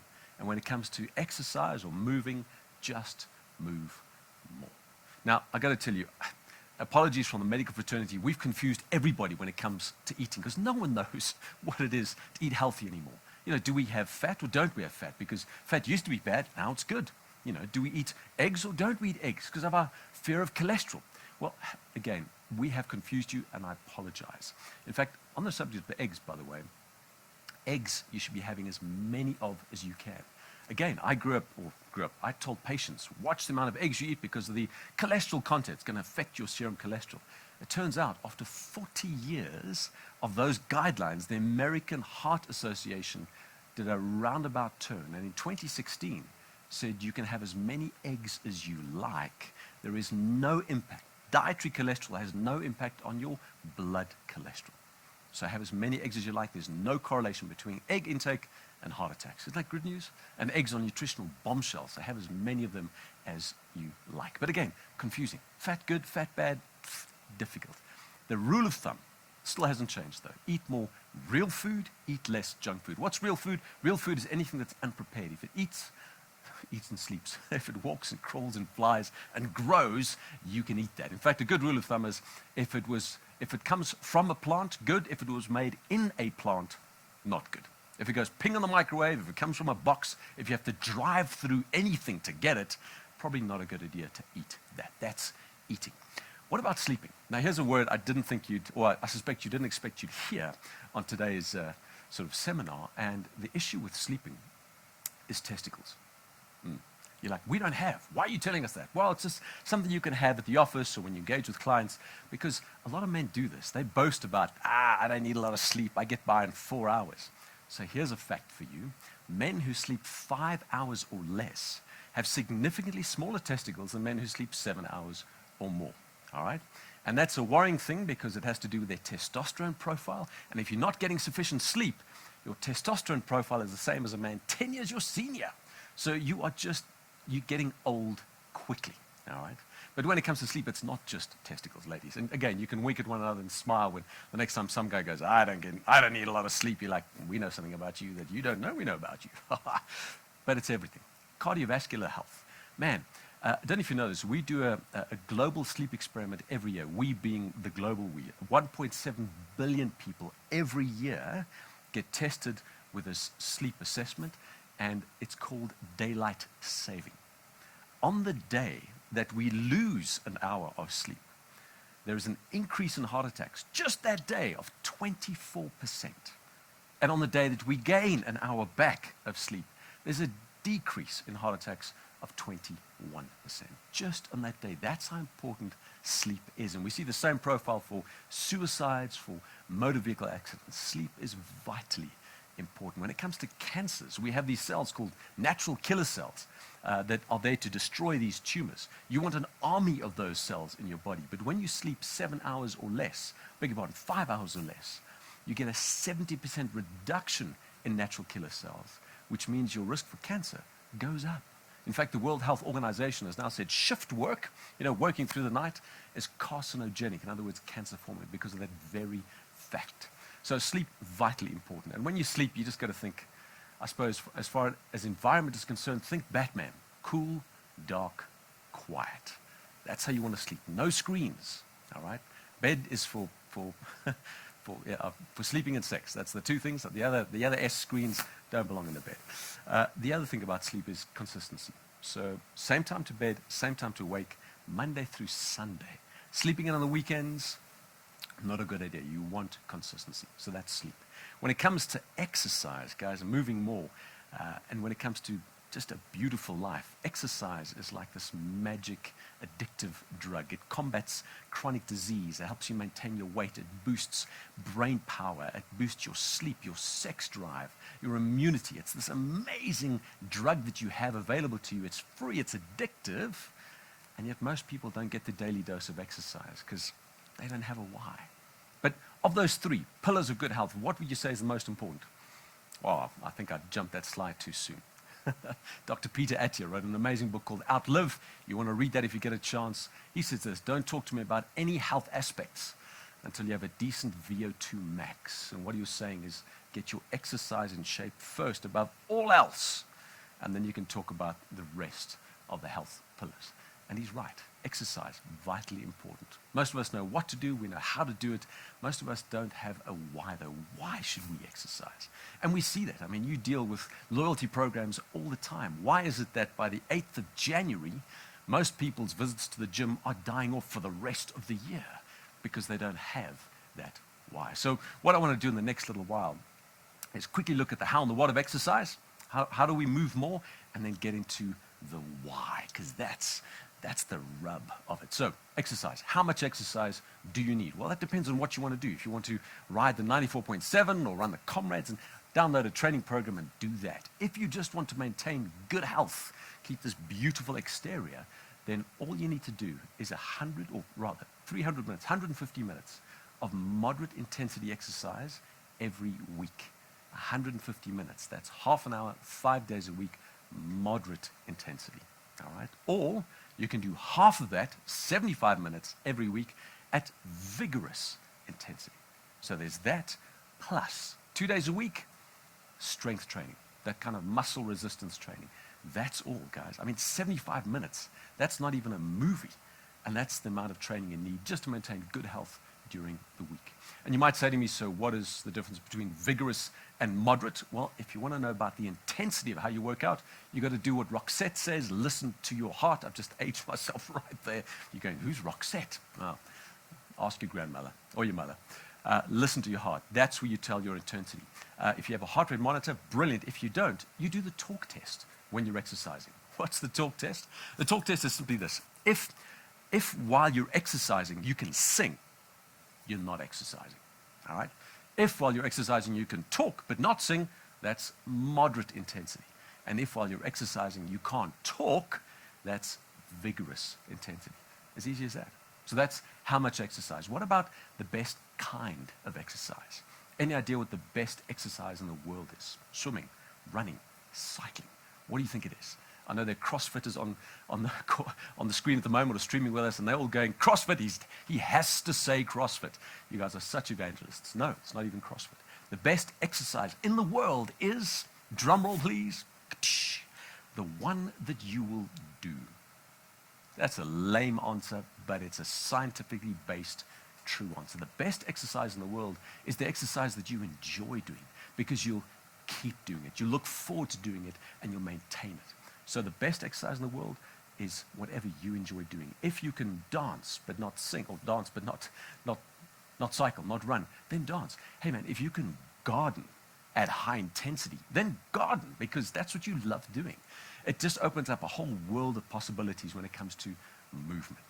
We still haven't quite figured out what my wife's favorite exercise is. So for the time being, I just hide her asthma inhaler. Now, you might think, that's weird. Why would you do that? Well, picture the scenario. Your wife chasing you around the house, breathlessly panting, give it to me, give it to me. It's, for a man's ego, it just does wonders. The neighbors think I'm an absolute rock star. We're getting way off track. So that's how much exercise, it's how hard. In fact, we didn't do how hard, we did the best kind of exercise. The intensity we did, that's the how and the what of exercise. All right, later I'm going to go through these slides quickly. Let me just talk to you a bit about those 2 days of strength training. All right, so we talked about cardiovascular exercise. It's important, ladies, that you balance that with strength training. Why?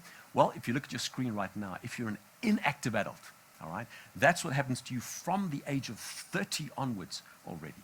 You start to lose muscle mass, all right? And that happens like 9-10% of your muscle mass every decade.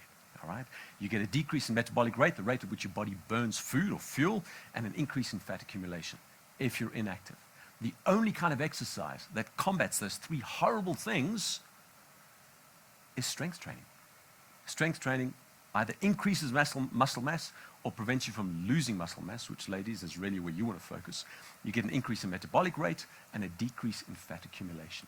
And that doesn't mean you have to go to the weights pit in the gym and push weights and, just grunt like every other guy in the room. No, these are push-ups and lunges and body weight exercises. And ladies, please don't worry about muscling up or hulking up and, panicking about getting hair on your top lip. It's not going to happen. All right, you don't have close to the amount of testosterone that men do. In fact, you've got 1/10 of what we do. So when you train, you maintain your muscle mass, which means, and again, I've got to watch what I say on camera, but it just means you look better naked if you maintain that muscle mass, which is so very important for all of us. Okay, so that's the how and the what of exercise. You know most of the stuff. This is not rocket science. The question is, why? What's your why to exercise? Why would you do this? Is it just to maintain health? Is it so that you can see your grandkids? You need to have a why. Some time ago, a gentleman approached me. I can't believe I've got a Manchester United symbol on the screen. I'm a Liverpool fan, so that really hurts. But it's important because, true story, comes to me, says, Dr. Mole, just want to say hello and introduce myself and tell you that I've lost 53 kilograms in the last 8 months. I said to him, man, that's amazing. Congratulations. I know how you did that because, I mean, that's relatively easy to do. Tell me why. And he told me this story. He said, I'm a Man United fan and I was morbidly obese. I bought the kit every year, but I had to buy a triple XL Man United kit, which we don't have in South Africa. I had to import it from the UK, which meant there was import duty, there was the rand-pound exchange, there was delivery costs. He says it was an absolute nightmare. And this year, talking about last year, it just got too expensive. So I decided, enough, I'm just going to get a double XL. So he bought the kit locally, put it on. He said, I looked in the mirror and I burst into tears. I was so embarrassed to be a Man United fan that looked like I did that I said to myself, no more. It ends here. 53 kilograms lighter. 8 months later, I'm wearing an XL Man United kit. Now that story is the dumbest reason in the world for me. For him, it was life-changing. That was his why. And you need to figure out what your why is to stay in shape. I'll tell you what my why is very briefly, and I just put this up because you guys might recognize this guy, the governor of California, Arnie Schwarzenegger. I had a poster of him up on my wall growing up, kind of wanted to be like this guy. That poster since got replaced by this picture. It's a terrifying picture. It's not a before or after, thankfully. It's a what could be. Why? Because I had my DNA assessed quite recently, a couple of times in fact, and this is what my DNA, my genetics results said. We've identified a variation in your gene profile that indicates you've got a tendency to gain weight easily, and weight loss may be difficult. Ladies, I have the obesity gene, the FDO gene allele. Thank you, Mom and Dad. Of all the things you handed down to me genetically, the small nose, the tiny ears, the big forehead, all that sort of stuff, the pointy nose, rather, why the obesity gene? And I remember being so deflated and kind of discouraged by that discovery that I plopped into the couch, opened a bag of chips. I should have done ice cream. I would have done much better with ice cream, but just started stuffing my face because, you know, I'm going to get fat. That's my destiny. But then when I got over myself and started doing some research and looking into this, it turns out that your DNA is not your destiny. If you're active, I'm talking about me, if I'm active every single day, I can turn off that bad gene. I can blunt its expression. Which means when I get up at 5 o'clock most mornings to exercise, in winter, I don't really want to do that, but I've got this gene hanging over my head going, I'm going to get you, I'm going to make you fat. And so I get up and exercise. So my why to exercise and move more is actually a stick, not a carrot. But it's a compelling why, and it's held me in shape so far, and hopefully it will continue to do so. So what's your why to exercise? Again, you could figure something out, you can think of something, it just needs to be really compelling. What I'd like to do is give you 1 or 2 little tests that you can do exactly where you are, at home, or if you're at the office, or with at a watch party, that you can do just to assess what your why might be from a medical perspective. All right? Now, the first thing I'm going to do, how much time have we got? I wonder if I can tell you the Shakespeare story. We'll do that some other time. First thing I'd like you to do is to measure your resting heart rate. Okay? If you have an Apple Watch, you've got some fancy indicator that can tell you what your heart rate is, great, have a look at that. If you can't, just sort of measure your heart rate now at your wrist. That's where you measure it, just below your thumb if you like. 2 fingers. Tell me if you can feel that heartbeat. Well, I assume you can. In a moment, I'll count down from 3. I hope you can hear a beep. If you don't, I'll just say beep. And then for 15 seconds, I want you to count your heart rate. Another beep after 15 seconds, and I'll tell you what to do then. You ready? So 3, 2, 1, and beep. Count. I'll give you the countdown now. Here goes. This is your resting heart rate. You ready? 3, 2, 1, and beep. All right. There's a beating red heart there. When that stops, you can stop.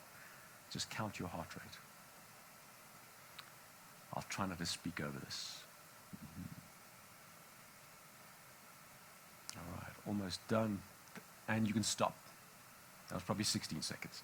Take that number, the number of heartbeats that you counted, multiply it by 4, and that's your resting heart rate per minute, your beats per minute. Best time to measure that's actually just before you get out of bed in the mornings, just after you've woken up. So if that's you, some of you have just woken up, good time now.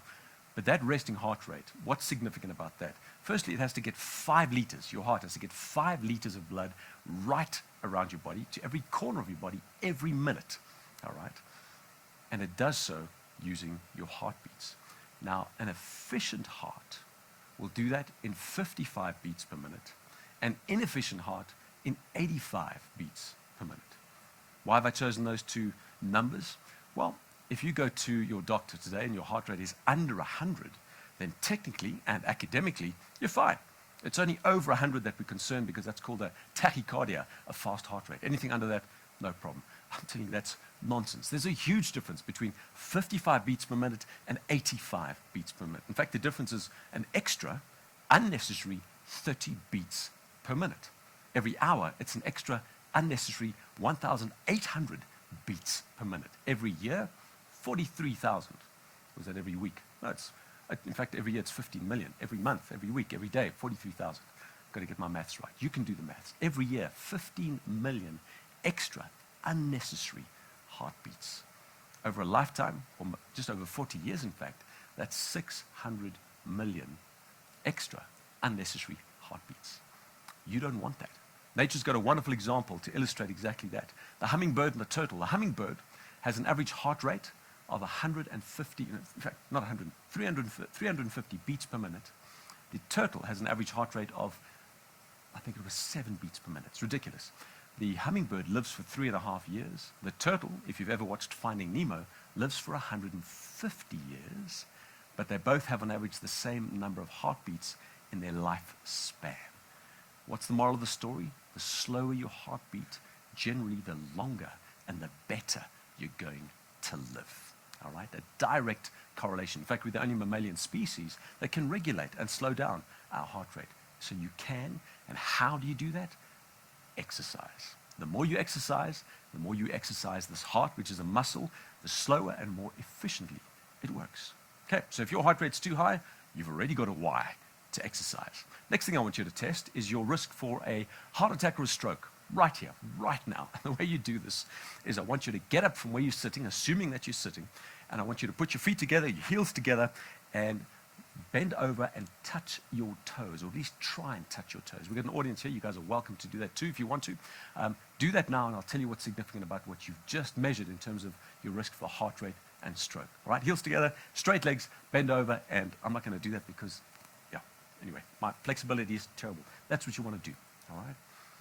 Okay, assuming you've done that, and thank you to the guys at the back that have done that. I saw that body bending over forwards rather. This came out of a study in the American Journal of Physiology, and they showed a correlation between your ability to stretch, okay, this is a seated position, beyond your toes, and it correlated to your arterial flexibility, all right, the pliability of your arteries. Why is that significant? Well, because arterial stiffness is a precursor to heart disease, and that heart disease is a precursor to a heart attack or stroke, all right?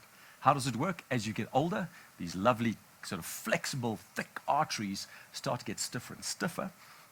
Your blood pressure then increases because your heart's got to work a whole lot harder to get blood through those arteries.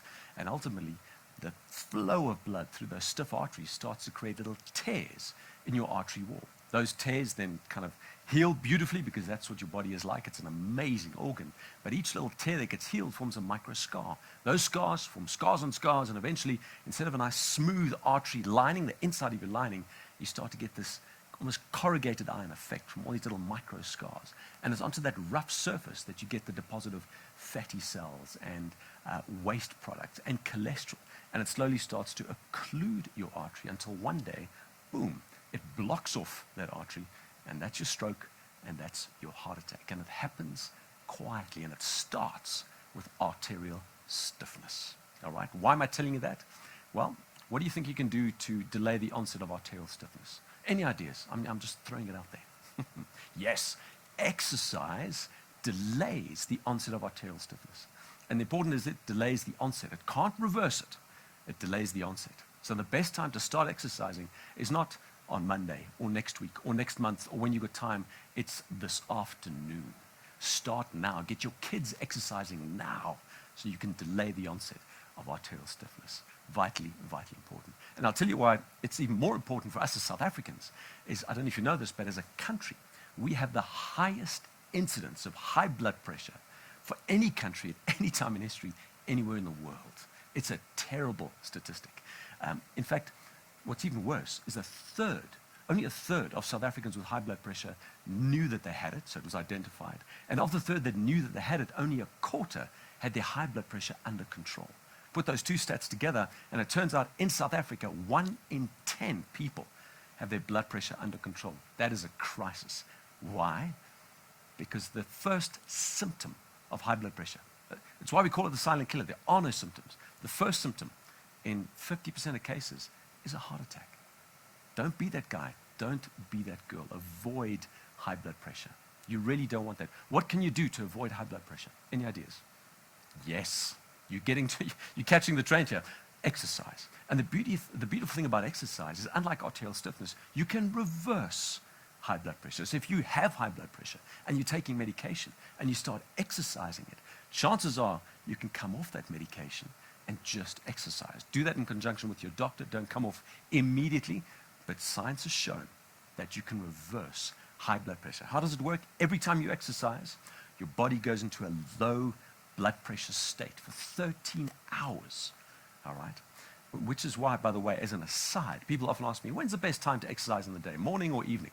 And my general answer is, hey, if you're exercising, it doesn't matter. If you really want to know, the morning is better. Why? Because that 13 hours of low blood pressure that you're triggering is much more beneficial for you during the day than at night when you already have a bit of low blood pressure. All right? But 13 hours. And it's so effective that Harvard and Stanford got together to look at the effects of drugs and exercise on hypertension, high blood pressure. And they found, after looking at 305 different studies, 350,000 people, that there was no statistical difference between treating high blood pressure with drugs or exercise. And in fact, they found that exercise was more beneficial than medication after you'd had a heart attack. So that little study, that research, coined the phrase, exercise is medicine, because when it comes to high blood pressure, it really is. In fact, a whole lot of other conditions too. One of the conditions that I'd love to quickly land on, and this is probably one of your biggest whys, even if you don't have that, is diabetes. Right? Just a lack of insulin. For those of you who don't know, I'm sure most of you do, those who don't have diabetes, when we eat, our body absorbs that food gets converted to glucose or sugar in our bloodstreams, and then insulin is the hormone that causes glucose to be absorbed out of our bloodstreams and into our bodies for use as energy. All right? That's how the normal process works. If you're diabetic, you either don't have that insulin or your cells are not sensitive to insulin, so you can't get sugar out of your bloodstream to be used for energy, which means you have a high concentration of glucose in your bloodstream and not enough fuel to live, which is a crisis. That's why diabetes is such an issue of a disease. But you might say to me, Mom, okay, so how bad could it really be having a lot of sugar in my bloodstream? Really bad. In fact, let me give you an illustration that if you have children, and if you're brave enough to do this, give them a life lesson they will never forget. And here's what you should do. Gather your kids around. Get some coarse grade sandpaper and some towels. I'll tell you what the towels are for now. Roll up your sleeve. Start rubbing the inside of your forearm with that sandpaper until it starts to bleed. You think, what? Yeah. Stop. Blow on your forearm. Let it dry. Once it's dried, start again. Now you're rubbing again. Now you're seeing not only blood, but serum coming out and little welts popping up and little bumps in the skin. Stop, blow, let it dry, start again. Hence the towels, all right? At this point, your kids will be freaking out. And that's when you say, children, this is what sugar does to the inside of your arteries. Because it does. That's why diabetes is such a terrifying disease. Diabetics lose their eyesight, their kidneys, their limbs, because it's a vascular disease. Their arteries get attacked by sugar. You don't want to get diabetes. People often ask me after that, gee, do you have diabetes? And my answer is, not yet. We need to be fighting that disease until the day we die. Any idea what you can do?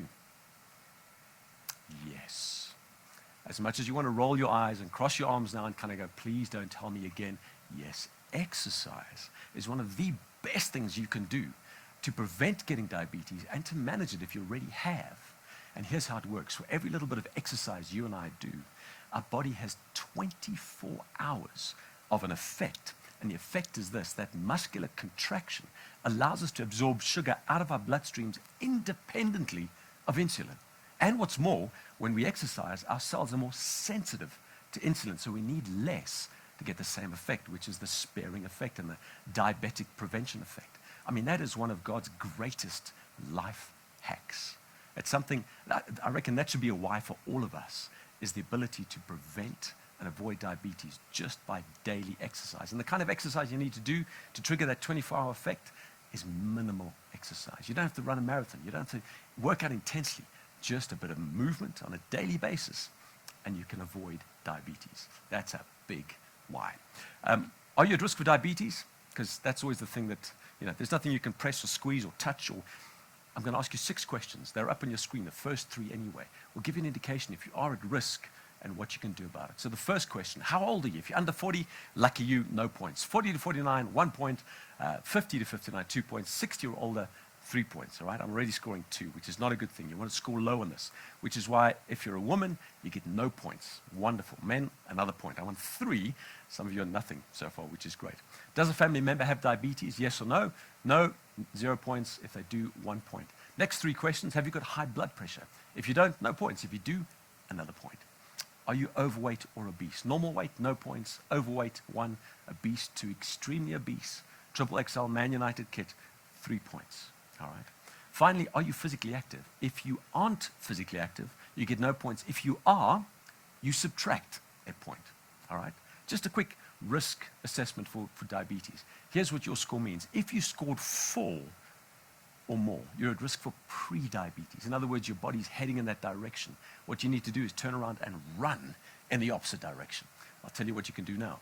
If you've got 5 or more, I would recommend that you get down to your local pharmacy, your Clicks, your Discount, and just get your blood sugar measured in a fasting state, because you could be at risk for diabetes and not know it. The good news is you can do something about it. Exercise. Yes, roll your eyes.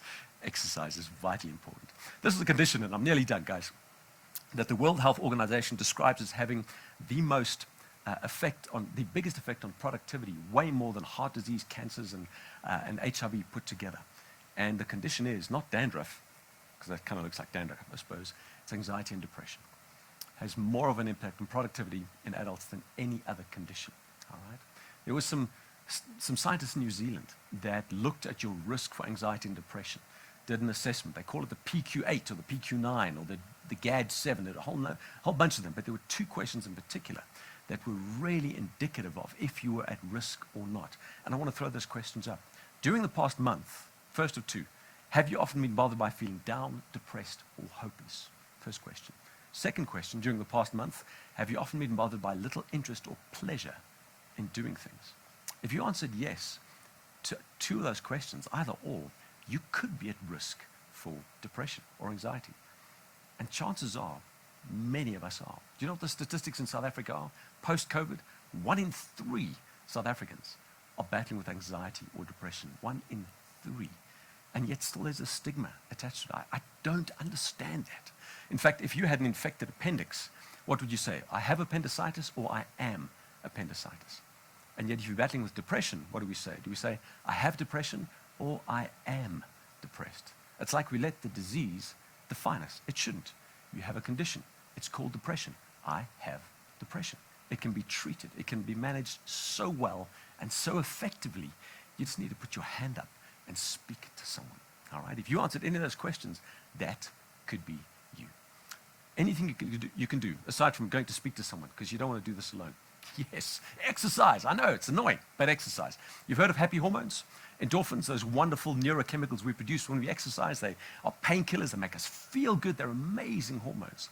We get them when we exercise. It's known as the runner's high, but it's not just for runners. It's for any kind of exercise. In fact, the more intensely you exercise, the more endorphins you get. So very, very key. The question is, how effective are endorphins or happy hormones at managing depression? And it's such a great question. I'm so glad you asked, because a study was done comparing Prozac, an antidepressant hormone, and exercise in terms of efficacy. And it turns out there was no difference between Prozac and exercise when it came to managing mild to moderate depression, which is significant, guys. Now, I know it's hard, and there is depression in our family. To tell someone who's depressed, hey, you know what you should do? Go and exercise. But the truth is, if you can get them out and get them going, it changes things dramatically. It has the same effect as the drug does in terms of the same treatment profile. So that's depression. Last thing I want to touch on is this. In fact, to tell someone who doesn't feel like exercising, hey, you should go and exercise, doesn't go down well. And yet, that is the answer. I'm too tired, I've got kids to look after, dinner to make, it's just, there's no time and I've got no energy. Well, exercise anyway. Why? Because your body's got these little energy factories in every cell called mitochondria. And those mitochondria, when you exercise, your body just builds more factories to create more energy. So start exercising and your body's going to create more mitochondria, produce more energy, and you'll have more energy to exercise. But it starts with the first step, the couch to 5K approach. Last little assessment I want you to do, and this is something that I know people are sensitive about, is weight. If you have a scale at home, take it with your floss and throw it out. Add no weight to the number on the scale. It doesn't really tell you much other than your sort of relationship with gravity. The best thing you can do when it comes to fat and being overweight is take a piece of string and a credit card to determine how dangerous or what sort of situation you're in. You might kind of go, why? What are you talking about? I'm talking about fat on your body that's dangerous. The only place that fat is dangerous in your body is not under your arms or on your thighs or around your buttocks. It's around your waist. It's this muffin top, the beer book, the executive overhang, whatever you want to call it, it's that thing. And it's dangerous not because it's just fat under your skin. It's dangerous because it's visceral fat. In other words, fat in between your abdominal organs. And that fat is like an organ in and of itself. It churns out fatty acids. It messes with your insulin metabolism. In fact, it's pushing you towards insulin resistance. It's not cool. In fact, I'm really dating myself now, but remember the Aliens movie with Sigourney Weaver way back when? And that alien coming out of her chest? It's worse than that. You do not want too much belly fat, all right? And your scale is not going to tell you whether you have too much belly fat or not. The string and the credit card will. Let me give you an example as I do that. And maybe, Mr. Cameron, you can come a little closer. All you need is a piece of string, all right? And ideally, you want to do this naked. 20 years ago, I might have volunteered, but not today. In fact, not ever, really. But you want to do this naked in front of a mirror. Well, not in front of a mirror, just naked, because you don't want a false reading because of your clothes. But what you want to do is take a piece of string and sort of wind it around your waist, all right? And it's got the sort of place to do it is midway between the top of your hip and your lowest rib, around about there. Stand in front of the, stand straight upright. Take a deep breath in, breathe out, and measure your waist circumference, all right? That's how you do that. Usually above your navel, not below your navel. It's not your belt circumference, it's the waist circumference. So that is my waist circumference with waistcoat, jacket, etc. on. And then you take your credit card. MasterCard, Visa, doesn't matter, ladies. Any credit card. And you wind your string around that credit card, all right? For every time that you wind your string around the face of your card, you count 1. So here goes 1, 2, 3, 4, 5, 6, 7, 8, 9, 10, 11 and a bit, okay? Disclaimer here, I had a jacket on and all that sort of stuff. But, so 11 and a half is what my count was. When it comes to how much belly fat do you have, the limit, ladies, for you is 9.5 times. If you wind your string around your credit card more than 9.5 times, you've got too much belly fat. For the gentleman on the call, it's 11 times. So technically, I would have too much belly fat in this scenario. If that's you, don't panic. There's something you can do. And it's not going to be 300 sit-ups tomorrow morning. No, that doesn't work. Your body doesn't lose fat in a spot reduction kind of way. It loses fat in an overall body phenomenon. So the thing to do tomorrow morning is to exercise at the highest intensity you can, doing the thing that you love to do. And because your belly fat is so metabolically active, it's the first kind of fat your body is going to shed. In fact, you can lose 5% of your body weight while losing 30% of your belly fat. So even though you don't feel like there's any change on the scale, you don't feel like you see a whole lot of difference, do it anyway because you are making a difference to that belly fat and you're affecting your health in amazing ways. Probably one of the most important measurements you can do today is your string and credit card around your waist. I'm done. In fact, one last slide for you, and then I promise I'm done. And we've got some questions afterwards. My 45 minutes is up. One of the things that exercise can't help for, and I know I've presented moving more and exercise as almost a cure-all for all things, and I do think it's close to that. But there's something that you and I do on a daily basis that we just cannot combat exercise, or exercise cannot combat. And that's simply this: we sit too much. Studies now show that for those of us who sit for 90 minutes or more at a time, have a 200% increased risk of early death compared to those who move regularly. It's as harsh as that. In fact, there was a wonderful study that looked at for every cigarette we smoke, we shorten life expectancy by 11 minutes. For every hour we sit, we shorten life expectancy by 22 minutes. So it's almost, don't quote me on this, almost healthier to get up regularly to go for a smoke break than it is to sit for an hour at your computer. The point is this: sitting is the new smoking. How do you combat that? Well, when I read that study, I'm like, oh, that's fine. I get my daily exercise. I can spend as long as I want to in front of a computer. No, we call those people active couch potatoes. Even if you're getting your active daily exercise, if you're sitting for extended periods of time, you're still as much at risk as a person getting no exercise because of this concept of sitting is the new smoking. So what do? The American Heart Association says, sit less, move more. Not particularly helpful. I'd like to suggest for every hour, you get up and you move around for 5 minutes. Take that Fitbit that says, I've got to get my 10,000 steps, attach it to a creepy crawler. You can get 60,000 steps a day. It'd be amazing. You get all the points you need. And rather just set an alarm on your watch every hour to just remind you to get up and move. Make a phone call, go pick a fight with someone, shout at someone, jump up and down, do whatever, but do something active. And if you do that every hour, you'll combat the negative effects of sitting for too long at any given time. Guys, I'm done. Okay, maybe not more. This one last illustration for you. And it really comes down to where do we start. And Kafirwe, I'm going to hand over to you in a moment. And this is quite personal. So you've heard a lot today. You need to figure out what that why is. Where do you start? This is a study done by the Gallup organization. You can't see it on the screen, unfortunately. The fonts haven't worked out really well. But the study was this: your child comes home with a report card who has an A for English, you have to remember this, and an F for mathematics. Okay, that's the report card your kid brings home. A for English, F for mathematics. What subject do you focus on as a parent? Okay, that's the question. 87% of parents said mathematics, the F, which is really sad, because it means this child is being characterized by the people that love him the most by the thing that he is not. And you ask yourself this question: how many little Shakespeares have been in extra maths on a Friday and not extra English? Why? Because science shows when you focus on the A, the English, that F improves. We don't know how, it does. When you focus on the F, it does very little to improve, but the A comes down. And the moral of that story is focus where you're good at. Focus on the things you love to do. Start there, and everything else follows suit.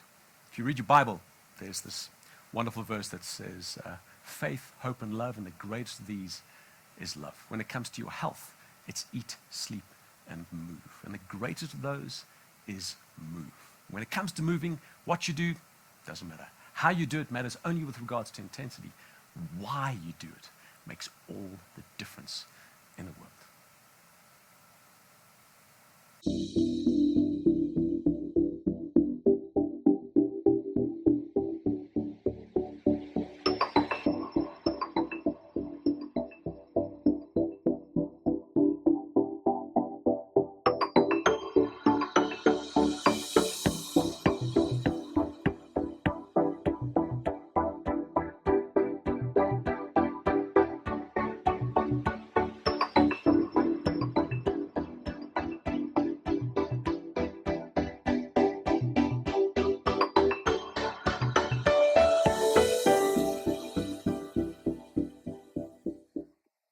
Absolutely insightful, brilliant, phenomenal. Thank you so much, Dr. Michael Moore, for that phenomenal address. We all know what we have to do. What are some of the choices we are going to have to make starting from today, whether it's moving, whatever movement you're doing, that exercise, dusting off your sneakers and getting ready to take that walk, be out in nature. There are a couple of tests you need to run. let us get into action. The results lie in the choices that we are making. Just a few comments coming through. Dr. Michael Moore, phenomenal speaker, very insightful. All of you are example of gentle graciousness. Thank you. I am so motivated. Coming from Elsa B there. Kerry saying, thank you, Doc. Inspiring presentation. Lynette, thank you for the invitation. What a phenomenal session there. Very informative. All these comments are coming through. I want to know from you, what are you choosing to commit to do from today when it comes to your health and well-being? The goal is not to start big. We're not asking for these extravagant commitments. What's the small step that you are committing to make today? And who is that person who is going to keep you accountable? Because for that change to come to fruition, somebody has to keep you accountable. So yes, make that announcement then, the group, share with us. What is it, that thing that you are committing to take action today when it comes to your health and well-being? I'm seeing some responses. Penny saying exercise. Penny, we've got to do it. I've already started. I'm on my lunges on a daily basis. The exercise is critical. Louisa saying to move every hour. And speaking of the hour, our webinar has been going on for just over an hour. And now is the perfect time for you to get off your chair there, get some moving. We're going to go for a 10-minute comfort break for you to do some moving. And then when we come back, you don't want to miss this. We're going to be having such a dynamic panel conversation, talking about a number of issues, a number of topics that apply to you, the professional, our entrepreneurs joining us today. And really, how do we elevate and choose our beauty? See you in 10 minutes.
assistance. Oh, And I got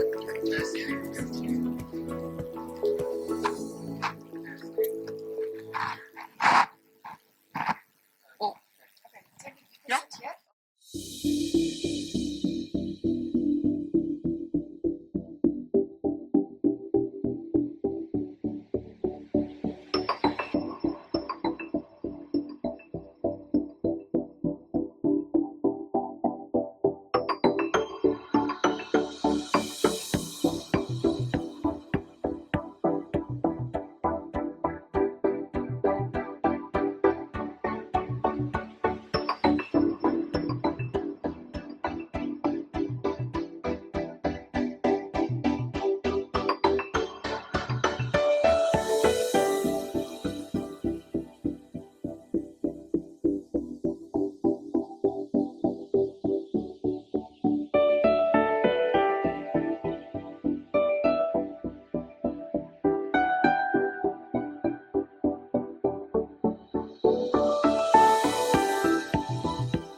we are back. Hope you got some movements in action there. You topped up on that coffee, had your glass of water, all the healthy to-dos to keep you choosing that best version of yourself. We continue with our conversation now as we talk a little bit around a holistic approach to elevate your chosen beauty. And I'm so delighted to be joined by our panel today, who will be sharing their inputs, particularly around a number of topics from women development to how do we take better care of ourselves, what are the practical things we can do today to elevate how we're traveling this journey in our careers as well as in our business endeavors for those entrepreneurs who are joining us today. So on our panel, I'm so excited. We've got Lizelle van der Merwe. She is the CEO of the Financial Intermediaries Association of Southern Africa. We've got Bongani Kulu there joining us, the executive for omni-channel engagement and sales at Liberty. Followed by Tembi, she is back. You all remember her from this morning, as well as Dr. Michael Moore. So let's kick off. Let's kick off our conversation. Lizelle, I'm going to start off with you. As a woman executive, in your journey, particularly your career journey, what is that trait that you believe has truly set you apart in this journey and you have tapped into to elevate who Lizelle is? Thanks, Victoria. And can I just maybe start by thanking yourself? I mean, you've been a fantastic facilitator again today, so really thank you, Victoria, for everything you've brought to the conversation today. Santam Liberty never failed to partner with you guys. You guys have been fantastic. Thank you so much, and Dr. Michael Mole, who I didn't have the privilege of hearing at our summit last year, but now I know why everyone was raving. I think we're all going to be heading in the right direction. We need to be reminded every now and then of the importance of exercise and a balanced lifestyle. So I really just want to say thank you to all our partners today. I think on my own personal journey, and when I sort of reflected on it, I would say that it's really two things that people who spend time with me, who've worked with me, will probably testify to this. The first would be grit. I think I'm very, very passionate about what I do. I'm intentional about what I do, and I persevere. So in an industry like this, where we've been hearing today about the male dominance, I've been very privileged to work with powerful and influential people, whether that be men or women, and they've both contributed to my overall success. But really, I think that my passion and my perseverance has stood me well in my test of time.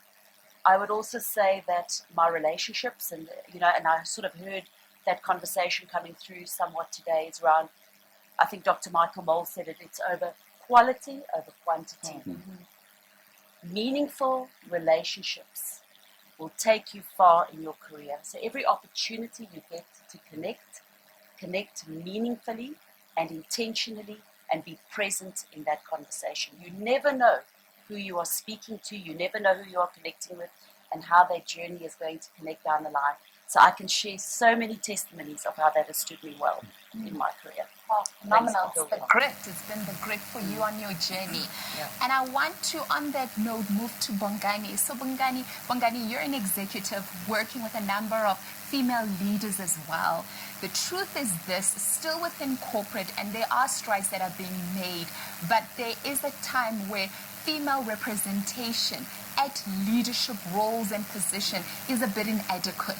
So from your experience working with female leaders, what is an inhibitor that you've identified amongst women that actually holds them back from taking hold of these leadership positions and these leadership roles? And do you have any recommendations that women can literally look at in order to grow and elevate themselves in their career? Sure. I'm probably the least experienced person to actually speak about this because I'm a man, and trying to actually speak to women issues. I think if I sit and observe from the different teams and being led by women as well, I think the first one for me is about confidence. Confidence plays a very big booster. I mean, we all know that there's a lot of testosterone in corporate and especially in our industry. The second one is a self-awareness. Always taking stock in actually mental awareness, physical awareness, and spiritual awareness, and sort of doing all of that. And actually guarding against biases, your own biases and other people's biases. So if I now then step back, is my observation has been, we actually have a lot of exceptional women in the industry. they just don't want to. I don't know whether it is I want to put myself out there or I am scared to put myself out there. So for me, confidence and actually walking into a space and actually owning the full space is critical. Okay, thank you. Apologies for that. So I don't know how much of that people heard. So it's fine. Okay. So I think confidence is very important. I mean, you walk into corporate, and I always observe the grads walking in year one. The men are always the boys' school boys, the Affies, the Michael House. They walk in and they own the space. And the women always sit back in the corner, and there's like a quiet resilience and a quiet confidence that's there. And I think for me, the issue then, if you think about growth all the way to executive, is not only should you exhibit that you can do the job, you actually have to mirror that you actually can do the job, and you have to galvanize people around you. So I think when women actually are confident and they are comfortable in who they are, then they start pitching and they actually open themselves up for opportunities. And I think the confidence also goes to when opportunities are presented. I mean, I can use myself as an example. There's a few roles I've taken in my career which were risky. You get it wrong, you've got a bad name in the industry, and you're going to struggle to find a job for the next probably decade. What I also find is when those roles are presented to everyone in the organization, there's a lot more men that believe that they can do it. But a lot of the time is when you find the right quality woman that actually put their hands up. 9 times out of 10, they're actually the best at actually executing on those roles. So I think all of that speaks to that, you know. So being confident also means I am self-aware. I know what I'm good at, and I'm comfortable in what I'm good at. I know what I'm not good at, and actually I don't have to go work on it if I don't feel like it. I think a lot of the time we tell everyone to say, oh, these are your developmental areas, and then someone for the next decade, they just focus on the developmental areas and they forget what they're really good at.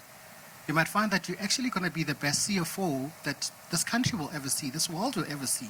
But you've got your eye on being, I want to be the salesperson. I want to be personable, and people should just say, go spend time, but you actually get drained by people. Focus on what you're good at.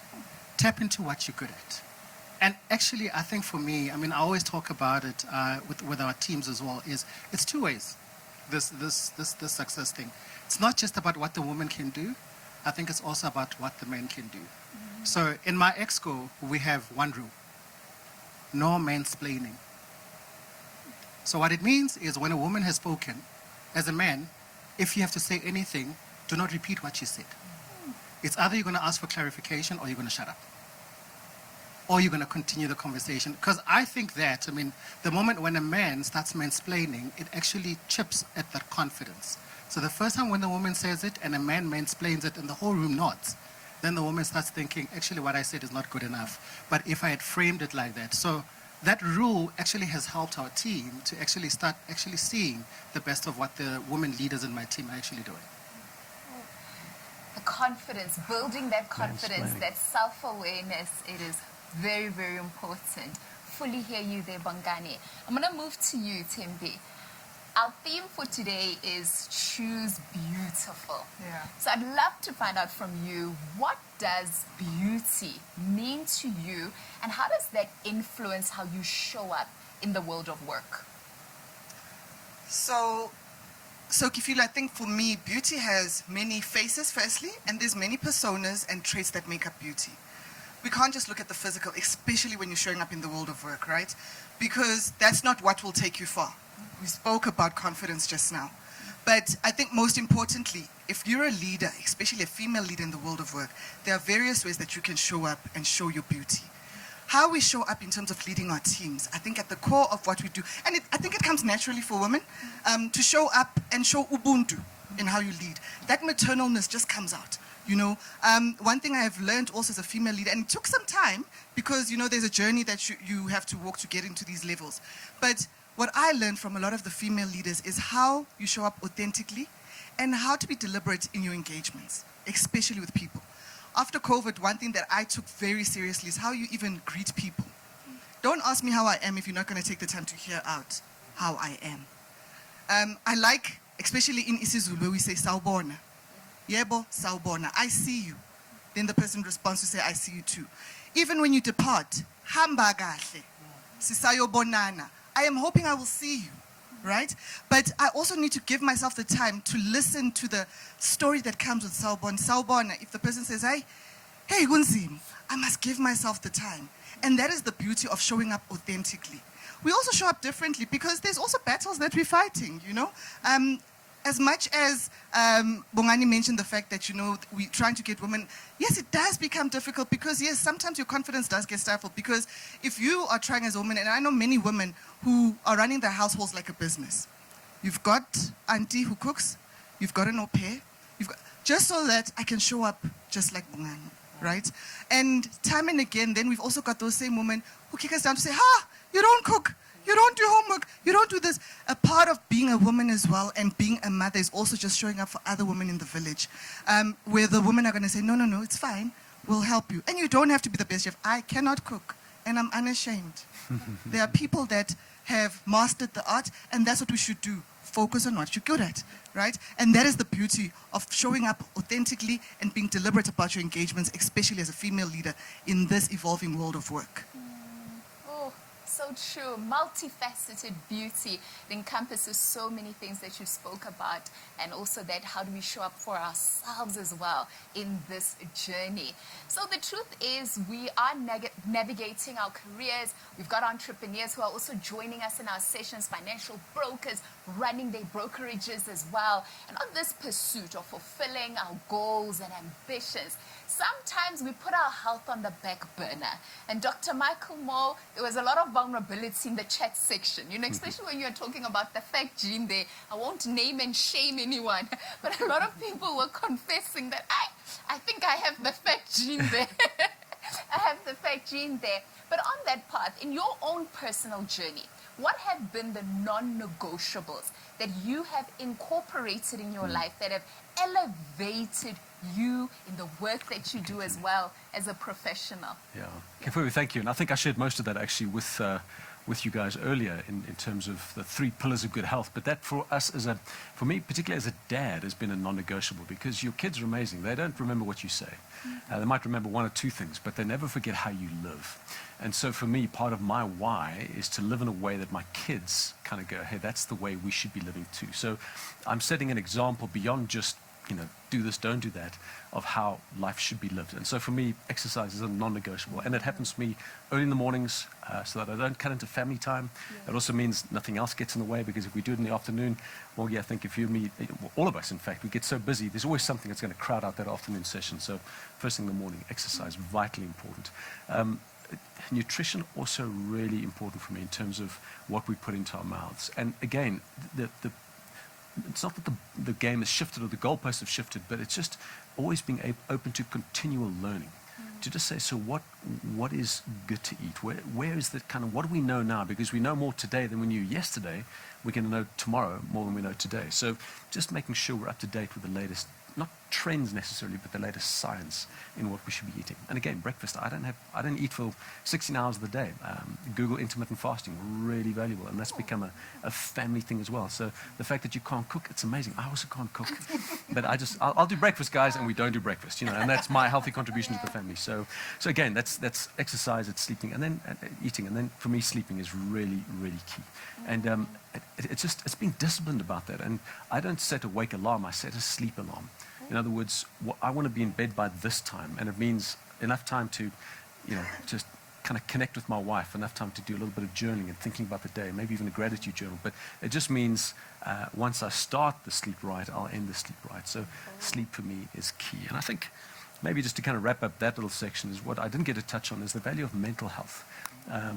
And, you know, without mental health, there is no health.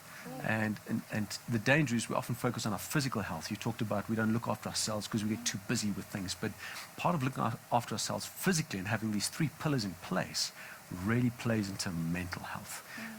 And we deal with a lot of mental health issues from all sorts of patients and people that we engage with. And often those pillars are out of whack.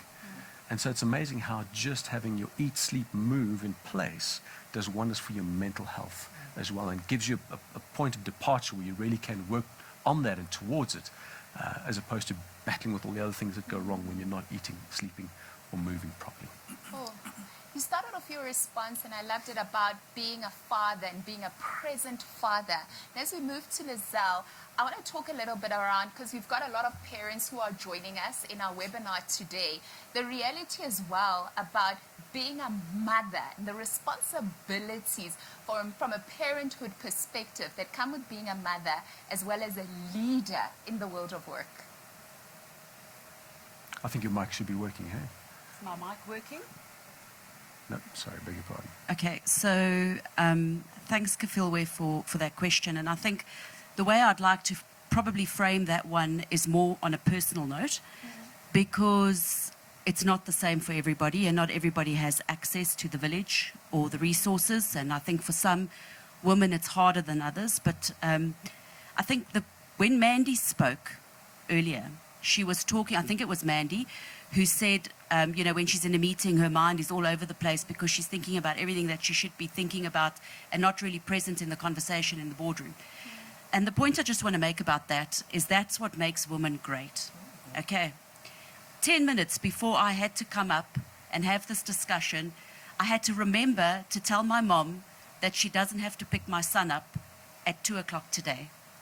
Now, I'm not judging, but I can assure you that my husband, 10 minutes before he goes on a panel discussion, doesn't cross his mind that my son doesn't need to be collected at 2 o'clock this afternoon.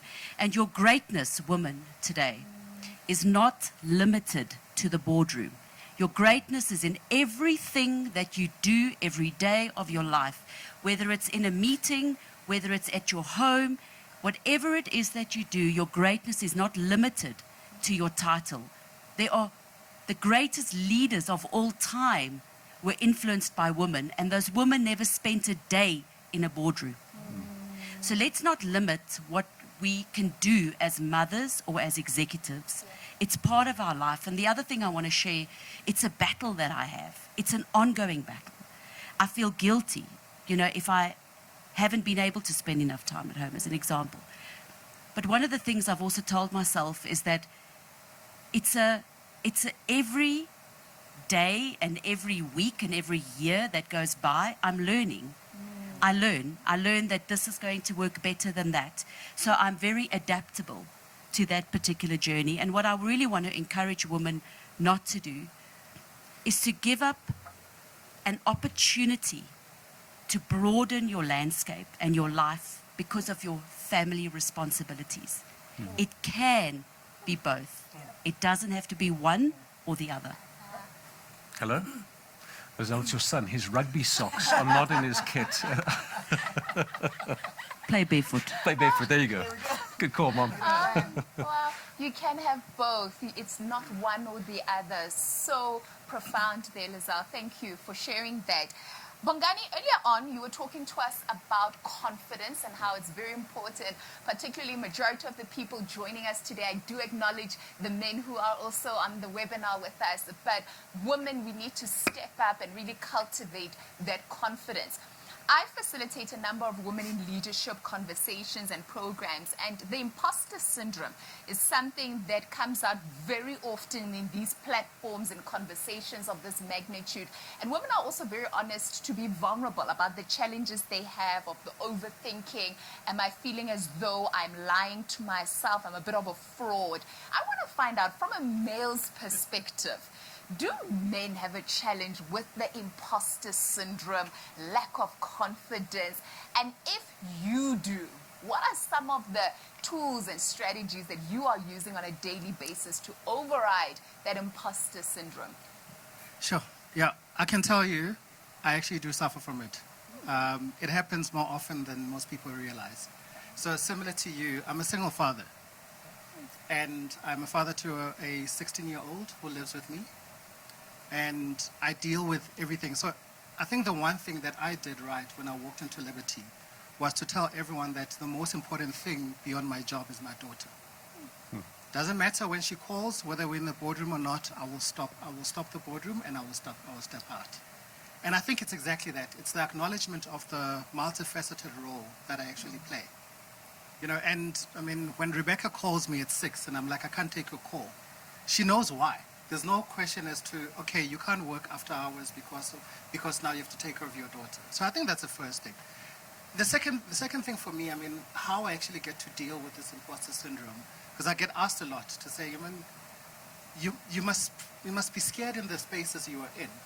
I think the one thing is preparation is always important. So you can't walk into any situation without, at the very least, being minimally prepared. So you might not be the expert at something, but get all the facts in there. When you walk in, actually, I always said, I started and said, there's things that you're good at and there's things that you are not good at. Walk in with your strengths. Celebrate your strengths. And I think a lot of us, we don't. So the reason why the imposter syndrome actually just gets worse is because you don't feel like you belong because you're focusing on what other people are good at and what you're not bringing to the table. There's a reason why any good executive team is balanced, or any family has different personalities or thought patterns. It is exactly that. Is you have to celebrate who you are and what you bring. It's like when you wake up in the morning, say, I am the best at making people feel better. I am the best at motivating people. When you walk in and you walk in with that energy, it is exactly what that room needs. I think also acknowledging your failures. I mean, I've seen it with me, and I see it certainly with some of the female leaders in the organization, is we're comfortable to speak about our failures in the same gender. And I've seen it with the men as well. They're comfortable to tell other men that I've failed at this.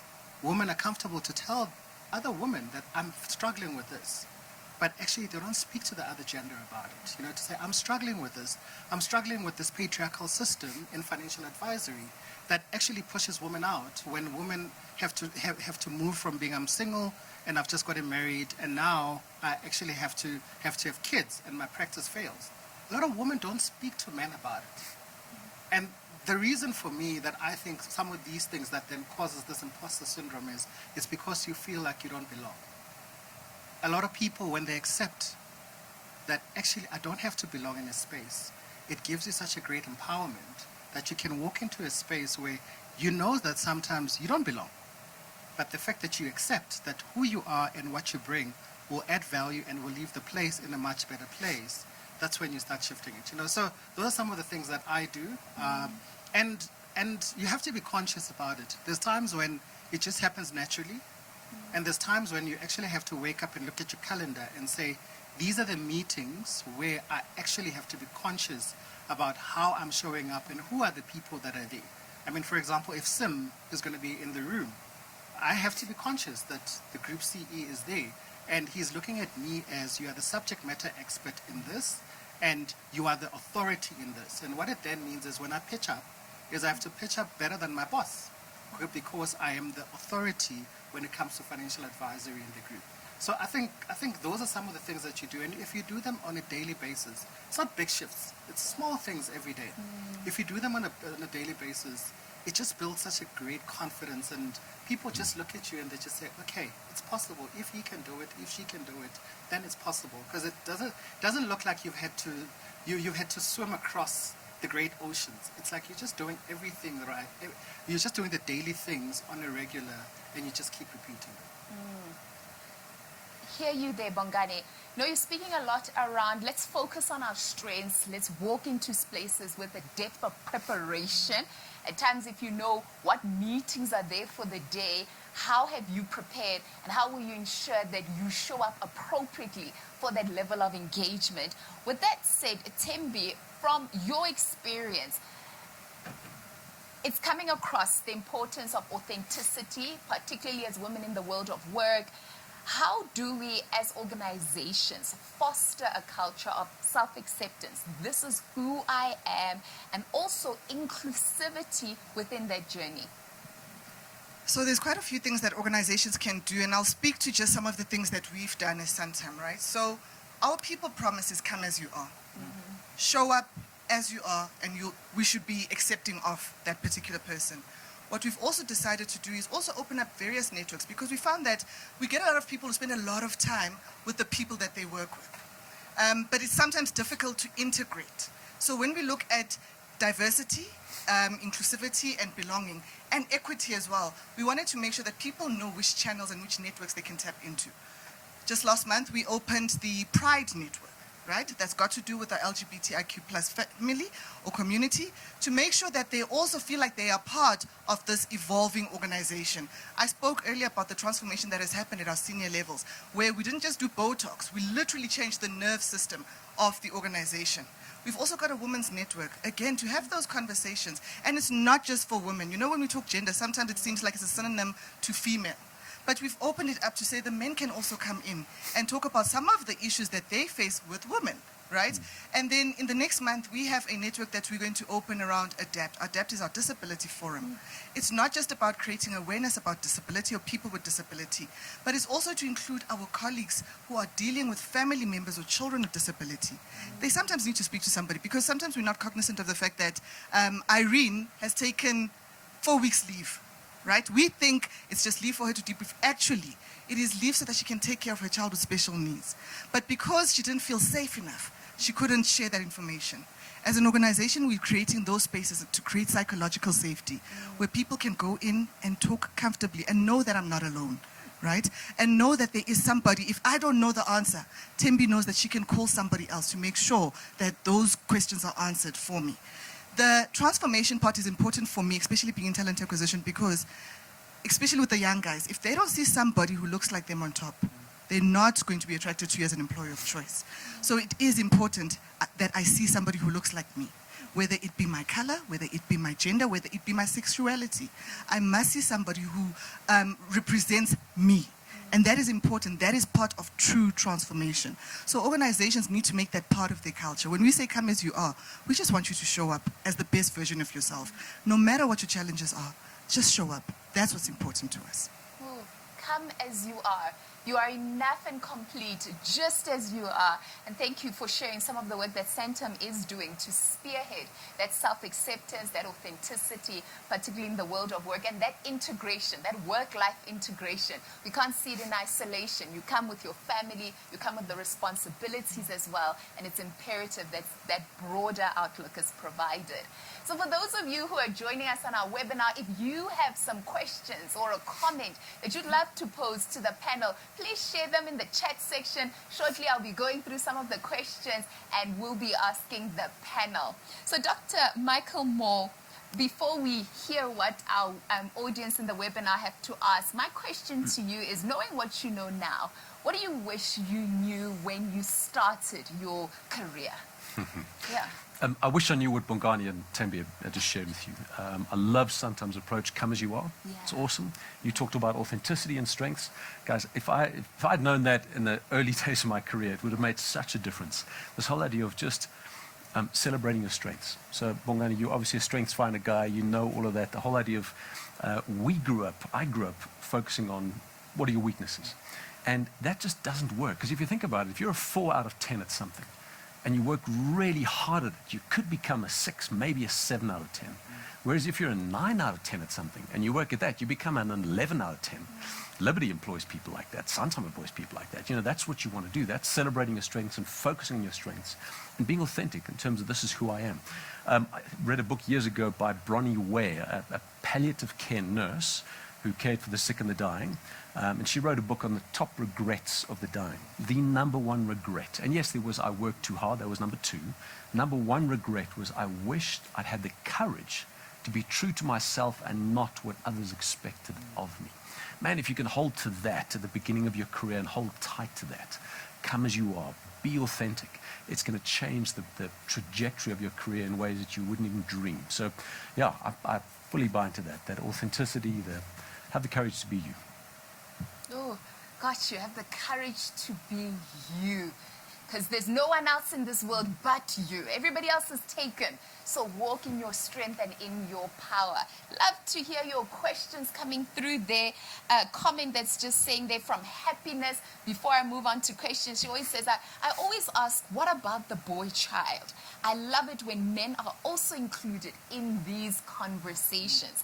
Anyone here, your comments around also the inclusivity of men as we talk about women development as well. Why is that so important? Yeah, so, I mean, let me speak about something that we did at Liberty, and we actually started during the pandemic, is we set up the National Women's Financial Advisory Council. So similar to the stats that were being presented by Zandile earlier, is the industry, when it comes to retail mass, you find an over-representation of women. But when you come to retail affluent, which is where investments is and where complex life is, you actually find chronic underrepresentation of men. I mean, when we looked at Liberty, we were sitting at 16% of all our advisor force was women. We were intentional when we set up the National Women Financial Advisory Council. We said it's going to be led by women, but there needs to be men that actually inform. So we're going to provide executive coaches, both men and women. We're actually going to have seminars where both views are actually presented that ultimately enhances the voice of the Women Council. I mean, to date, to show you the success is, I was listening to everyone speak about these numbers. Recruitment for us was at less than 20% of all sort of top advisors that are working in that wealth management space, was about 20% that we're recruiting. We're now recruiting close on 48%. Of all the recruitment that we do, it's just women financial advisors. But then the next thing it has to be, you have to go change the patriarchal system that ultimately has to caretake this woman. So and part of the conversation is you can't have that conversation without the men. The men cannot see it as this is a threat that's coming to my existence. So, that psychological safety that we spoke about is, it has to be both sides. It has to be, I am part of transforming not only just the organization, but transforming South Africa, because it's the right thing to do. Actually, if I do this right, and a lot of men that are in the organizations, they're fathers themselves. They want their daughters or their granddaughters, when they walk into the workspace, it must cater for their needs. And I think that's what we're starting to get right. Is, I think for me, when you have these kind of days or these kind of forums, is it needs to be a balanced conversation. But the responsibility that men we carry when we walk into here is we don't own the conversation. We are the supporter to the conversation, and we are just going to be as active participants. I'm not here to take over. I am here to listen, and I'm here to add value. Oh, totally hear you there. Bongani, thank you for that input. Michael, anything you want to add there? Yeah, I think the boy child is under threat in this country. I really do. And I'll tell you why. I think, and you've got to correct me on the stats here, but I think over 30% of the boys in South Africa are growing up in a fatherless home. And that means they have no role model for what it is to be a man, which means we end up with a country of so many males and so few men. And I think that's a real problem. And I think that's why I say there's a crisis there. We need to do all we can. And the fatherlessness of our nation has got deep roots, and it comes down to the horrendous systems that we've grown up in. But we sit with that problem. And I'm not sure what the answer is, but I do think we just need to take cognizance of the fact that the boy child is in trouble. Ooh, wow, Louisa there adding that my favorite quote comes from Dr. Seuss. Today, you are you. That is truer than true. There's no one alive who is youer than you. Got it there. Beautiful, beautiful quote. The questions, I hope they're still coming up that you want to ask the panel while we wait for more questions that come through. A comment on Dr. Seuss. Yes. So his parents wanted him to be a doctor. And that wasn't his passion. His passion was drawing and storytelling. But he called himself Dr. Zeus for his parents' sake, but got to do what he loved doing and changed the world doing it. So that's Dr. Zeus for you. Yeah, so profound. I still want to go on back to that question. Let me ask you there, Lizelle, around knowing what you know now, what would you have done differently starting out in your career?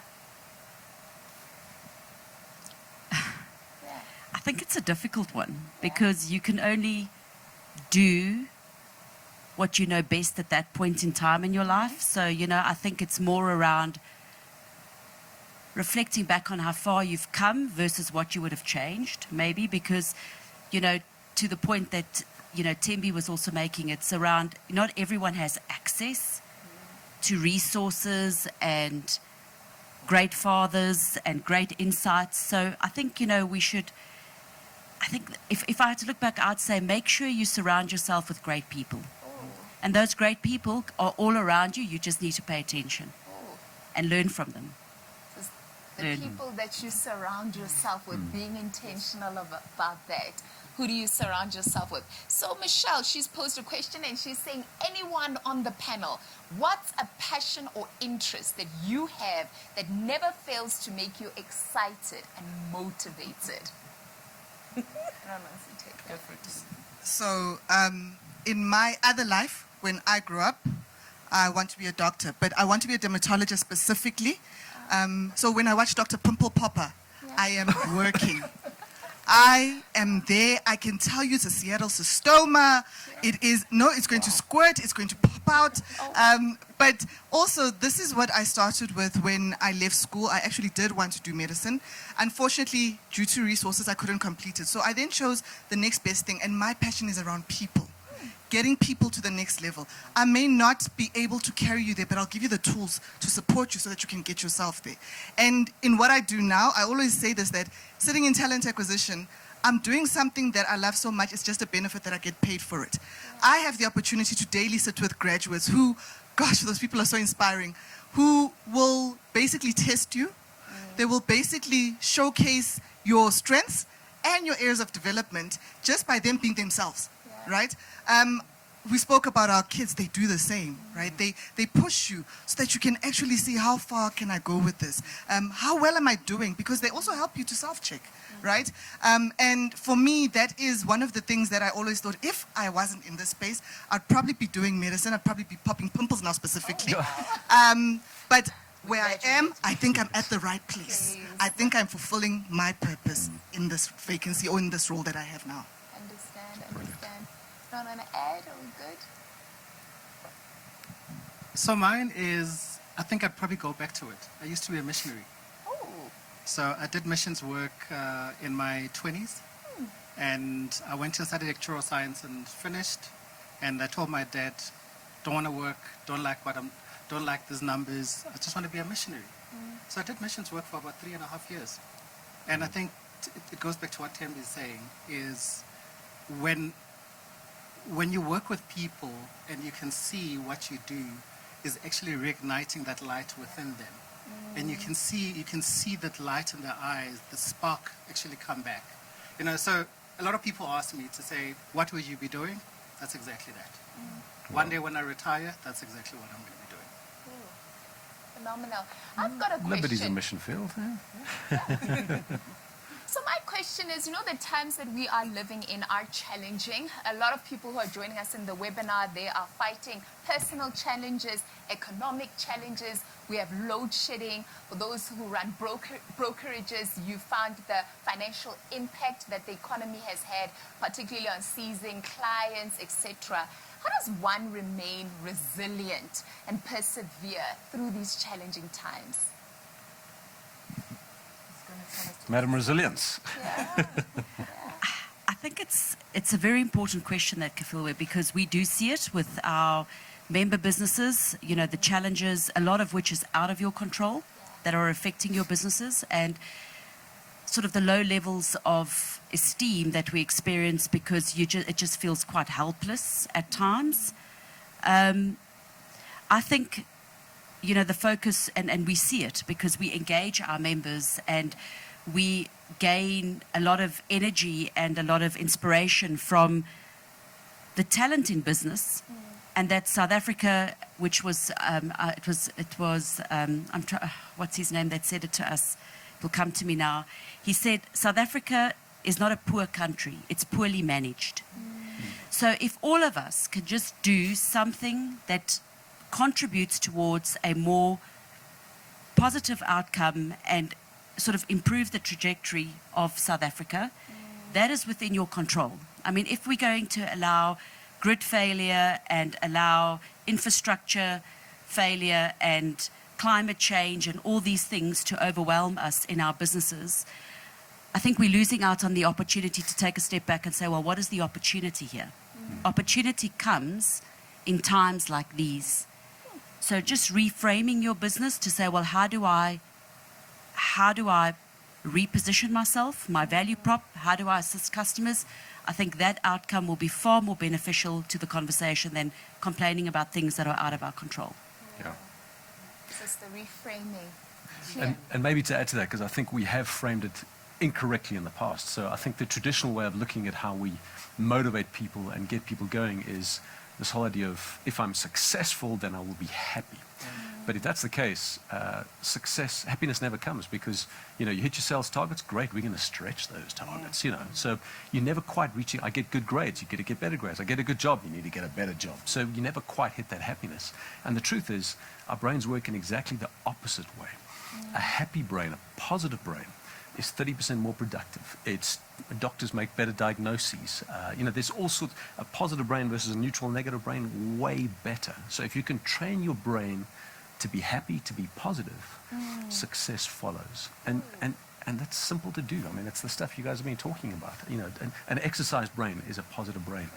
If you're in community, not lonely, but you're hanging out with good people, that's positive. A gratitude journal. There's all sorts of things we can do to train our brains to be positive. And if you do that, success actually follows. And resilience is an outcome of that. Wow, so important. So in closing, just one final remarks from everyone on this phenomenal panel. What is the beautiful that you are choosing on your journey? And any words of encouragement, your parting words to all of those who have joined us today in our webinar?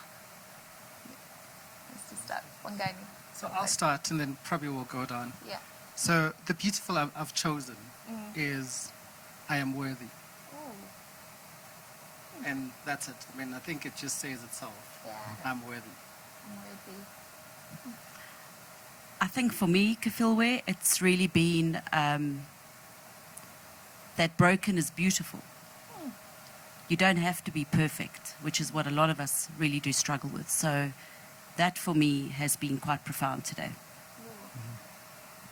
I'm going to quote a verse from Ephesians, one of the verses in the Bible, which is simply this: you're God's handiwork, fingerprints all over you, created to do good works that he prepared in advance for you to do. So, a while ago, I heard Professor Bonang Mohali, and I think he quoted... That was him that said that. Was it also Professor? Okay, so we both quoting. I think it's an African proverb that says, a child who's not embraced by the village will burn it down to fill its womb, right? And I just believe that I need to show up better for people all the time. However, I'm prioritizing me now, okay? I think that's the most selfless thing I can do for myself. And if somebody else thinks it's selfish, then clearly they're not supposed to be here in my space. Because I can't show up for you better if I'm not prioritizing me. And if I don't prioritize me, my people are not going to show up as they should. And they'll burn down the village so that they can see that I've paid attention to them. So showing up authentically, showing up better, taking care of myself, and being kinder to those around me. Beautiful, beautiful. Choose beautiful. Thank you so much to our panel for the insights you shared, your authenticity, and just coming as you are. It has meant so much in today's webinar. I want to find out from you, what is the beautiful that you are choosing on your journey today?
reached the sad part of our webinar where it is our ending and we are closing off a phenomenal morning that we have had with all of you today as we talk about the importance of choosing beautiful, choose beautiful, that ability to tap in and unleash that inner beauty that goes beyond the superficial in elevating and being your best version, the best version of yourself. I'd like to thank each and every one of you who joined us today, who are committed throughout the chat, just sharing your inputs and how you experienced today's webinar, to the phenomenal speakers and our panelists. Thank you, thank you. The team from FIA, Santam, and Liberty, this would not have been possible without you.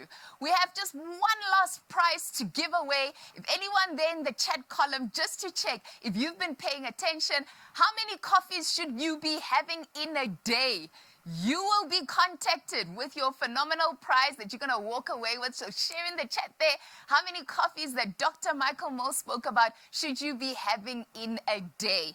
That's it from today. It has been such an honor to be your MC and host for today's session, your hostess. I've thoroughly enjoyed every single moment. And my parting words to each and every one of you is that the choice is in your hands. The choice for that life that you dream of, that best life that you want so badly. It is attainable, but it all starts with the choices that you are making on a daily basis. So what's the choice that you are going to make today? In my case, I choose beautiful.